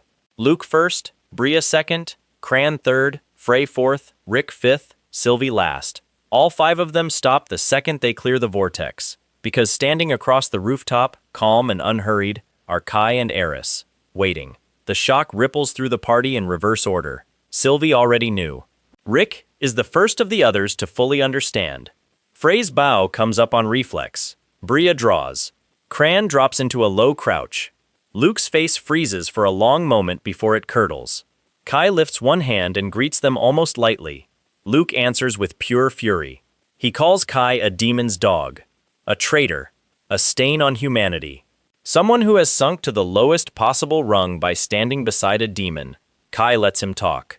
When Luke runs out of breath, Kai asks him a simple question. What was the punishment the church actually gave you? Luke doesn't answer. Kai answers for him. If they were fully expelled, they wouldn't be here. Sylvie must have held some things back when she reported the party. If she'd told the church everything, their standing would be worse than C rank. She still protected them, partly, at the end. Luke tries to spin that into proof that Kai's own expulsion had been correct. Only rotten people end up here. Only rotten people work with demons. Only rotten people manipulate the church. Kai stops listening midway through. He decides he doesn't want to talk anymore. He moves. Medusa eye. His pupils flash yellow, and Bria's whole body locks up mid-draw. Her sword freezes 6 inches out of the sheath. Her feet freeze planted. Her jaw freezes open. In the same beat, Kai fires a red thorn. It punches through Bria's thigh and comes out the back. She can't even scream. Her lungs are locked. Kai fires a second thorn immediately. Luke, recovered fast, knocks that one aside with his sword before it lands. Rick answers with Glacier Spear, the same spell he used to pin Alice. Kai catches it in one hand and it shatters harmlessly against his palm. That short exchange sets the whole tone of what's coming. Luke's party came in angry and ready. Kai came in knowing everything each of them can do. Luke rushes him. Kai throws sticky web. Luke slashes through it, but the slash still slows him for a half second because his sword arm has to reset. That's enough. Kai uses a copied spell. A spiraling green storm blooms in front of him.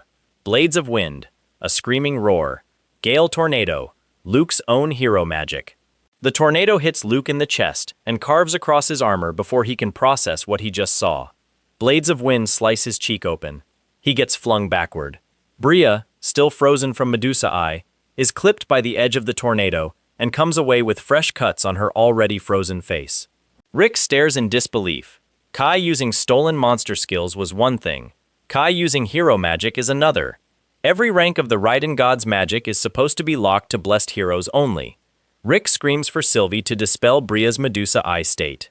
Sylvie hesitates half a second and then obeys. Her dispel lands.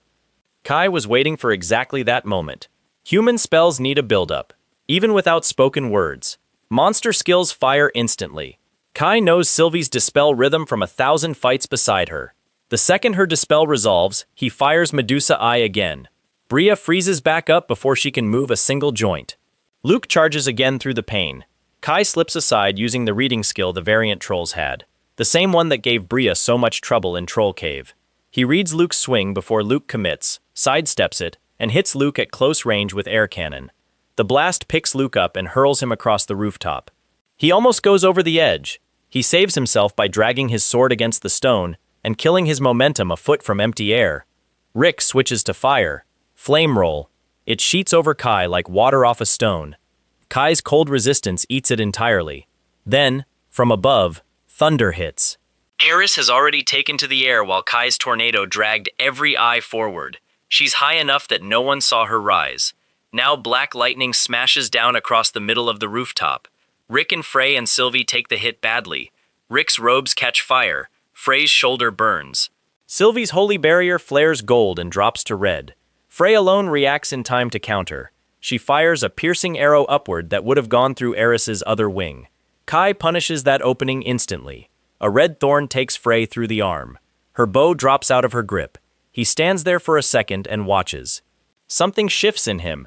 He spent so long hating this party that the hatred grew larger than the actual people. He carried it in his chest for weeks like it was a heavy stone. Now, facing them from the other side, that stone is starting to feel smaller than he remembered. They are petty. They are cruel. They are frightened. They are much, much smaller than the giants he had built them into in his head. This is not a clash of equals. This is a punishment. Cran moves. The boy assassin has been waiting. He hid inside the pressure created by everyone else's noise and did exactly what his class was built to do. Nothing. Then he waited for one clean gap. He gets it when Kai turns to check on Bria. Cran is behind him in the same second. His black knife drives into Kai's side. Assassinate. Full technique. He mutters something to himself as the knife slides in, as if the fight might finally be over. Kai drops to one knee, then Cran coughs. He stumbles back. His own knife falls out of his hand. He clutches at his chest and stares. Kai stands back up, untouched. Dragon Slayer stance. Kai had it prepared before the boy even moved. The stance reflects any physical strike that lands on him during its short active window and throws it back at double force. Assassinate is a physical strike. The reflected assassinate strikes Cran through the chest. He's dead before his knees hit the stone. Bria screams the boy's name. Kai finally understands who Cran was, one of Bria's broken toys. He'd suspected. Her reaction confirms it. Kai tells her, flatly, that he had no personal grudge against the boy. He at least gave him a quick death. Bria's Medusa Eye finally breaks. Sylvie dispels it again. Bria rushes Kai in raw murder. Kai locks her back up with Medusa Eye a third time. At the same moment, Luke attacks from Kai's front. Kai reads the attack, slips past it, and Eris drops another wave of lightning from above. Rick, Frey, and Sylvie take it together. Sylvie holds. She raises a wide healing rain and steadies the group. Kai sends thorns at her immediately. She barely dodges, but she dodges cleanly, not with a lucky flinch, with a proper anticipatory sidestep, because a healer using a wide recovery spell knows she's the next target. Kai taught her that in a corridor 2 years ago. Something in Kai twitches at the sight. Not approval, not warmth, just recognition. Luke comes again. He cuts across Kai's back with a full hero swing. A heartbeat later, the exact same cut opens across Luke's back instead. Luke staggers and stumbles. Reflection. Sylvie casts her strongest recovery magic on Luke immediately. Kai answers with cold breath. A freezing storm rolls across the clustered party. Sylvie screams for everyone to scatter. Luke and Frey escape the center in time. Rick doesn't. Frost locks over Rick from the waist up. His arms freeze mid-cast. His face freezes mid-shout. Eris hits the retreating Luke and Frey with another wave of lightning from above. Kai drives another red thorn into Bria's side. Not a fatal shot. A pain shot. Bria finally understands what he's doing. He's passed up killing shots. Multiple times. He's had clean angles and taken pain shots instead. She stares at him. Kai tells her, quietly enough that only she and Sylvie hear it. This doesn't stop until Sylvie's MP runs dry. Every one of them is going to keep suffering until the priestess who watched him get stripped on that road has spent her last drop of holy energy trying to keep them alive. That's the shape of the punishment. Luke charges again. Kai fires thorns. Luke twists sideways in midair. The thorn keeps going past him. It doesn't hit nothing. It hits Bria's face. The thorn tears through her cheek and out her ear. Her scream finally rips out of her frozen jaw as the Medusa eye starts to fade. Kai follows with Gale Tornado. The green storm sweeps across Luke and Bria together. It carves both of them up so badly that when the storm ends, they are both on their knees and dripping. Sylvie is casting healing rain over both of them. Kai actually pauses. Even by his standards, he has pushed enough for this beat. He turns and calls up to Eris. Eris drops from the sky, takes his hand, and lifts him up. High, well above rooftop range. Neither side can reach the other. Kai looks down at Sylvie from up there. He tells her she has 10 seconds. Heal them properly. Sylvie's face goes white with hate, but she does it. She casts healing rain again. She pours extra recovery into Luke and Bria. She counts the seconds in her head, the way Kai taught her. Kai counts in his head too. At 10, he lets go of Eris's hand. He drops. He breaks his own fall with air cannon and lands hard between Luke and Bria. Both of them are ready. Both of them swing at the same time from opposite sides. Both blades pass through him. Physical nullification. They can't hurt him with steel right now. Sylvie realizes it too late. Kai answers by wrapping Luke and Bria in red fire, a torch of pure heat that clings to them. Then Flame Trap seals around both of them like a living cage of fire. He freezes Bria a fourth time with Medusa Eye. Luke rolls free of the Flame Trap and tries to get distance. Sylvie yells at Kai, demands to know what happened to him. This can't be the Kai she knew. The demons must have influenced him. Kai tells her, evenly, that she's wrong. Then he uses another stolen trick. Draw spell. He pulls Luke's own signature hero magic out of Luke's body, takes the spell like a coin off a table, and forces it back through the same channel. Golden Thorn. A crown of golden spikes appears above Luke's head and drives down into his skull. The spikes tighten. The pain is not the point. The pain is the whole spell. Golden Thorn is torture magic that was originally designed for enemies of the Raiden god. Luke has used it once before, on an unrepentant heretic, and Kai remembers. Luke drops to the rooftop and writhes. Frey knocks an arrow. Kai reflects the arrow off Dragonslayer's stance, and it goes through her shoulder. Then he places Golden Thorn on her too. She collapses next to Luke, clutching her head, spikes glowing gold in her hair. Rick finally breaks. The mage turns and runs for the black vortex that connects the rooftop back to the tower. The vortex is gone. Kai removed it before the party ever arrived. There is no exit. Rick turns back, panicked. Kai drains a large chunk of Rick's remaining MP from across the rooftop with a stolen skill. Then he rushes in and starts cutting Rick with a technique that lowers intelligence with every strike. Rick's spells start misfiring. His casts stumble. His hands shake worse each time. Sylvie steps in front of him. Kai slashes her once across the collar. Then again. Not deep, not fatal. She doesn't move. She asks him, quietly, if that's enough. Kai stares at her for 1 full second, irritated by how uselessly stubborn that looks, and puts Golden Thorn on her too. He tells her to wait her turn. She drops to her knees, clutching her head. Luke, half mad with pain and rage, keeps swinging at Kai anyway. Nothing lands. Kai's physical nullification is still up. Luke finally switches to hero magic. Magma Eruption. A huge red glow builds at Luke's feet. Kai fires a glowing vine, another stolen skill, at Eris. She catches it and yanks him off the ground in one clean motion out of the blast radius, as magma bursts up from the stone below. Eris tells him, dryly, that he's not very good at torture. Pain loses force the longer you draw it out. Kai admits she has a point. Even these people are starting to adapt. He looks at the tower core beneath his boots. The tower has already fed well. The dungeon core has taken enough energy from this rooftop to keep the tower fed for a month. Every scream, every despair spike, every drop of hopelessness has poured down through the tower's roots and stored itself in the core. This whole beating has been paying dividends the whole time. Sylvie, kneeling and shaking under Golden Thorn, demands to know what he means. Kai tells her straight. This was never only revenge. It was work. A dungeon can grow on suffering, fear, and hopelessness. That's why he and Eris chose the rooftop instead of ambushing the party on the road. Sylvie asks him, brokenly, what makes him any different from the people he hates? Kai tells her there is no clean answer.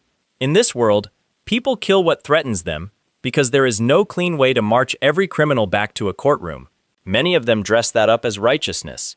He doesn't care about that word anymore. Then he chooses. Rick first. A red thorn goes into Rick's eye and out the back of his head. The mage drops. He does not get back up. Kai looks at the body and feels almost nothing useful. No satisfaction. Just disgust. Then he kills Frey, a thorn through her throat. Then Bria, still frozen, a thorn through her open mouth and out the back of her neck. Luke completely loses his mind. He swings at Kai with nothing left in his tank. Every strike is a wild spasm. Kai reflects one heavy swing with Dragonslayer stance. The returned force tears Luke's right arm off at the shoulder. Eris laughs quietly from above and says the despair pouring off the hero is richer than anything else the tower has consumed today. Kai considers whether to kill Sylvie first, to deepen Luke's collapse, or Luke first, and let Sylvie break after. He chooses Luke. The other members of the party aren't fully dead yet. In this world, a hero party member has a small grace window between HP 0 and true death. Sylvie could revive them if she cast a resurrection spell fast enough, but Eris has been keeping her from stringing any long incantation together. The grace window is closing on all three corpses right now. Luke sits broken and muttering on the stone, missing an arm. Wrapped in golden thorn, face wet. Kai raises a hand to finish it. Time stops. Everything freezes. Eris hangs in the air in the middle of a wing beat and does not fall. The black clouds above stop moving. The wind stops. The blood pouring from Luke's shoulder stump stops in mid-drip. Kai can still think. That's all he can do. For one bad instant, he wonders if he's dead. Then the sky changes. The black clouds split. Gold light pours through them in long, radiant lines. Trumpets sound, from nowhere and from everywhere at once, clean, ceremonial, ancient. Kai knows immediately that the awe rising in his chest isn't his. It's being pressed into him from outside. The light itself is applying pressure. If his body could still move, he might have dropped flat on the stone from that pressure alone. A single beam of gold light drops from the sky and lands on Luke. Only Luke moves. The rest of the world stays frozen. Kai's own limbs remain locked. But Luke stands up inside the pillar of light like nothing was ever wrong with him. His arm regrows. Not slowly, not with pain. It simply appears whole, as if a higher hand had reached down and corrected the scene to its liking. His wounds close. His armor mends. The golden thorn dissolves off his head. Kai feels sick with rage. This is not even a miracle with cost or shape. This is a cheap rewrite. Luke, however, sees only proof of his own greatness. He raises both hands toward the sky. He begs the Raiden god for the power to kill the human who sided with a demon. He says he will give anything. Take anything, bear anything. The answer comes immediately. Golden fire burns into the back of his right hand. Luke screams. Then, instead of pulling away, he shoves his hand higher. He asks for more. If pain is the currency, he wants all of it. He swears every wound he takes will be repaid many times over on the enemies of the god. The branding finishes. A large glowing mark burns into the back of his hand. Gold light pulses from it, then the pillar fades. The clouds close. The trumpets stop. Time resumes with violent suddenness. Wind hits Kai's face again. He stumbles a step. Eris crashes down out of the air, catches herself, and lands in a crouch beside him. Kai tells her not to come close, because Luke is already moving. The sword Luke dropped earlier flies back into his hand without him touching it, pulled by the brand. Kai uses a status reading skill on him. The result nearly makes Kai swear out loud. Luke's class has changed. A new mark sits beside Hero and Hero Magic, matching the brand on his hand. His level, his stats, his MP pool, all of them have been multiplied by 10. The numbers look too stupid to be real. Luke moves. Kai doesn't see the start of the movement. He only understands what happened after the sword has already passed through him. Physical nullification saves him again. Without it, he would have died before his eyes could catch up. Luke sees that his sword did nothing. He switches to magic. Eris dives to grab Kai. Kai's mind slips into that narrow, quiet state he only enters when death is inches away. He can't outrun what Luke is about to cast. Luke's intelligence has been multiplied by 10. Whatever spell he's charging will erase the roof, the tower, and probably half the mountain. Kai stops thinking about escape. He uses Draw spell. He pulls clock acceleration out of Luke's body and casts it on himself. The world slows. Kai bursts forward. Luke is still speaking the first half of a spell. Golden light gathers in his open palm. Kai drops his short blade, his hands need to be free, and uses the one skill at the root of everything, Steel Star. His fingertip barely touches Luke's glowing palm as Luke completes the spell. The gathered light vanishes. Luke's face changes, for the first time since the branding, because he can feel it. The marked hero magic itself is no longer his. Kai's momentum carries him straight into Luke's chest. He tackles the hero to the stone and lands on top of him. Luke still swings, faster than sight. Kai already has Dragonslayer stance active. Luke's strike, carrying his boosted strength 10 times over, is reflected back into him at double force. The roof shakes. Luke's upper body simply ceases to exist. The reflected blow erases it so completely there's nothing left above the waist except mist. The backlash hits Kai instantly. A sharp wave of nausea, a splitting headache, vision spinning, the feeling of something tearing through his mind at the same time as his body. He knows this pain well. It's the price of Steel Star. Every time he takes a skill, his mind pays for it. This is worse than usual. He drops to one knee. Eris is there. She catches him before he falls farther. She has watched the aftermath of his stealing many times, but never like this. Kai manages to explain, through gritted teeth, that he pulled the branded hero magic out of Luke's palm as the spell formed.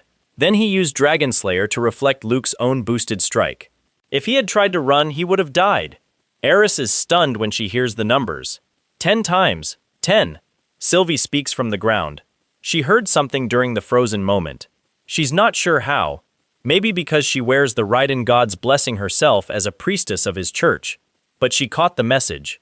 The god told the despairing hero to surrender everything in exchange for the power to kill the deviant. She looks past Kai and Eris, her eyes widening, and says one word. Behind them, Luke's corpse is rising. The branded hand lifts first. The rest of the body drags up after it like a puppet on strings. The sword slides back into the marked hand and locks in place unnaturally. Gold light bursts across the mark. Thick miasma pours out at the same time. Kai throws a miasma barrier around himself and Eris in the same second. Sylvie barely gets her own holy barrier up in time.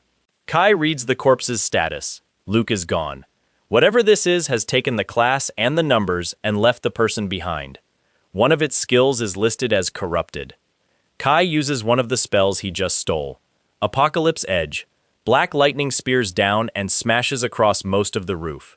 It's one of the biggest attacks Kai has ever used in his life. A marked hero tier spell, and just casting it once in his weaker version costs him a chunk of MP he can't spare. The black lightning fades. The branded corpse is untouched. Kai understands why in one heartbeat. Invincible. It's on the list of skills he pulled during Steel Star, which means the marked corpse just used its own copy of Invincible before he cast. Eris tries her own thunder. Nothing.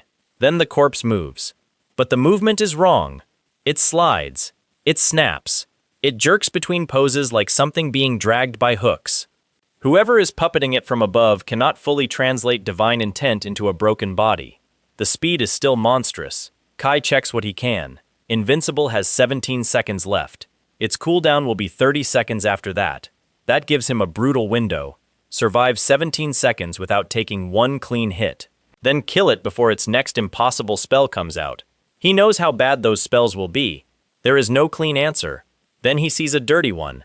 He shouts to Eris. The dungeon. The moment the corpse stops moving, She has to open a dungeon gate directly beneath it. Eris understands immediately. Kai and Sylvie work together without another word said. Sylvie uses Holy Bind. Kai throws sticky web over the corpse. Medusa Eye fails. Divine bodies don't paralyze. So Sylvie switches to a weakening Holy Mark instead. That lands. For a few seconds, the corpse loses physical force entirely. It can't break the web. Eris opens the gate beneath it. A black vortex swallows the branded corpse whole. But a dungeon gate can't simply be shut with a living target still inside. If left alone, the puppet might crawl back out the moment Invincible expires, or the god's control regains its grip. Kai jumps in after it. The transition drops him into a small obsidian room deep in the tower's interior. The branded corpse is already there. Without whatever was controlling it from above, it has collapsed into something almost helpless. The marked hand lifts and falls uselessly. The body crawls weakly toward where the gate was. Kai doesn't wait. He sends a red thorn straight through the branded hand. The thorn buries deep into the glowing mark. The brand resists for a moment, then cracks. A sharp sound rings through the chamber. The brand shatters. At once, the corpse loses even that false motion. It collapses. It dries. It disintegrates into fine, dark sand across the obsidian floor. Kai tries to confirm the kill with another read. There is no valid target left. Luke is completely gone. Kai sits down hard on the stone. His hands shake from the steel star backlash. Eris comes through the gate a second later. Sylvie follows. Eris asks Kai immediately if he is safe. He says, yes, barely. Sylvie is standing there too. Kai looks at her with a tired sort of irritation. He calls her a fool for following instead of running. She points out, quietly, that she can't fly off a rooftop and there was nowhere else safe to go. He can't argue with that. Once the shock settles, they piece it together. The branded corpse wasn't truly thinking. It was a shell operated from outside. The moment it fell into the dungeon, that outside control couldn't reach it anymore, which means the Raiden god's hand cannot properly penetrate a dungeon. Eris takes that badly. She had always liked the idea of placing a final battlefield outside the dungeon, on a rooftop or open field, where a master could flee if needed. Now she has to admit there's at least one very good reason traditional dungeon rulers wait at the deepest point. Kai says, quietly, that if they are truly planning to kill the Demon King someday, knowledge like this matters. Then Eris looks at Sylvie and says there is no need to kill her. The tower core has drunk enough energy from the party's collapse. One more human life won't change much. Sylvie doesn't thank her. She asks a different question. Why can she understand Eris now? The last time she was near this demon, the language sounded like noise. Kai and Eris explain. With Luke dead, the curse that tied the party together has weakened enough for Sylvie to hear demon speech. The Raiden god's blessing on the party depended partly on the hero being alive. Sylvie admits that her automatic hatred toward Eris also feels smaller now than it did at the tower. Kai says the same is quietly true for him. Eris asks Sylvie what she plans to do. Sylvie answers more calmly than Kai expected. She says the grand talk of gods and demon kings and holy war never quite felt real to her. Her party used holy purpose as a banner, but most of them didn't actually live for it. Luke may have believed his own slogans by the end. The others just used the hero's name to excuse selfishness. Then she says the real reason she came to the tower. She came to apologize to Kai. Kai's face hardens. He asks her whether she thinks an apology can erase what was done, or whether she just wants to feel lighter by saying the right words. Sylvie does not defend herself. She admits that at first she wanted the light version. She wanted to say sorry and feel clean. But the longer she faced the thought, the uglier that felt. So she is not asking for forgiveness. She is asking for a chance to atone, even if that chance ends with Kai killing her at some point. She hid certain truths from the church deliberately. She revealed others in a specific order to make sure Luke's party would be forced back to the restored tower, the exact place Kai was waiting. She did that on purpose. She wanted them dragged here. Kai cannot deny that. She did. Eris, watching them, says that if Sylvie stays, she should stay openly, kept close, trained hard, tied firmly enough to Kai's side that no human or demon can pull her away or use her as leverage. If she remains the timid girl she looks like now, demon territory will chew her up. Kai objects at once. Eris ignores him. Kai is still resisting when Sylvie holds something out in her open palm. The pendant. Repaired. The ceramic locket is cracked and slightly warped, but every shard has been gathered and pieced back together. Kai can even see the edge of the family photo inside, folded carefully, dust brushed off, some of the corners still burnt but the face is intact. He stares. He asks her if she did that. She admits, quietly, that she picked the pieces up off the road before the wind could take them. She's been trying to restore it in her room every night since. Kai's resistance to her staying breaks. He takes the pendant from her palm. He doesn't say thank you. He doesn't need to. Then Sylvie asks him one question. If the Demon King slaughtered his family, why has he sided with a demon? Kai answers, without hesitation, that he has not joined the Demon King. He has joined Eris. Sylvie understands that immediately. Kai lets out a long breath. He's not casting Sylvie aside, not after the pendant. So he gives her a place. She will help him take his revenge on the Demon King. That is the deal. Sylvie accepts. Eris adds that she will personally harden Sylvie into someone who can survive demon territory. Sylvie doesn't argue. Kai looks at both of them, a demon lord and a Raiden priestess, standing in a small obsidian room inside a restored evil tower, and realizes how strange the road ahead has become. Then they climb back out of the dungeon. Up on the rooftop, the tower has already changed. The dungeon core has fed hugely on Luke's despair. The whole tower is bigger, taller. The stone hums under Kai's boots. From the top, the miasma is already rolling down the mountain in thick waves. The nearby villages will be uninhabitable within days. The regional church branches, when the reports come in, will decide to abandon the area entirely and move their altar core to a safer city. Kai walks over to the far corner of the rooftop, kneels down, and cleans blood off a body that has been quietly cooling for less time than it looks. Alice. He carried her out of Troll Cave that same day, quietly, while Sylvie was walking back to Nesca, and put her body in preservation stasis. The boss troll's blow hadn't fully killed her. The transport spell she cast to save Sylvie had drained her almost dry, but a trace of life remained. Cleanse pulls her back from the edge of true death now. Her chest rises, her eyes open. She stares up at Kai in disbelief. He tells her, calmly, that she is not dead. She's going to be their spy on the human side. After some money changes hands and some pressure is applied, she agrees. She wants to live more than she wants to be a hero. Kai understands that. She wasn't a good person, and she doesn't pretend to be. She's useful. That evening, Kai and Sylvie stand together on the top of the Tower of Ruin and look out over the region. The next target city sits on the horizon. The church is already evacuating toward it. Their altar core is already on the road. Kai looks at Sylvie sideways. He tells her that this is only the first move. Sylvie nods. Behind them, Ares unfolds her wings against a red sunset sky, and the Tower of Ruin, bigger, hungrier, blacker than before, hums with the promise of what comes next.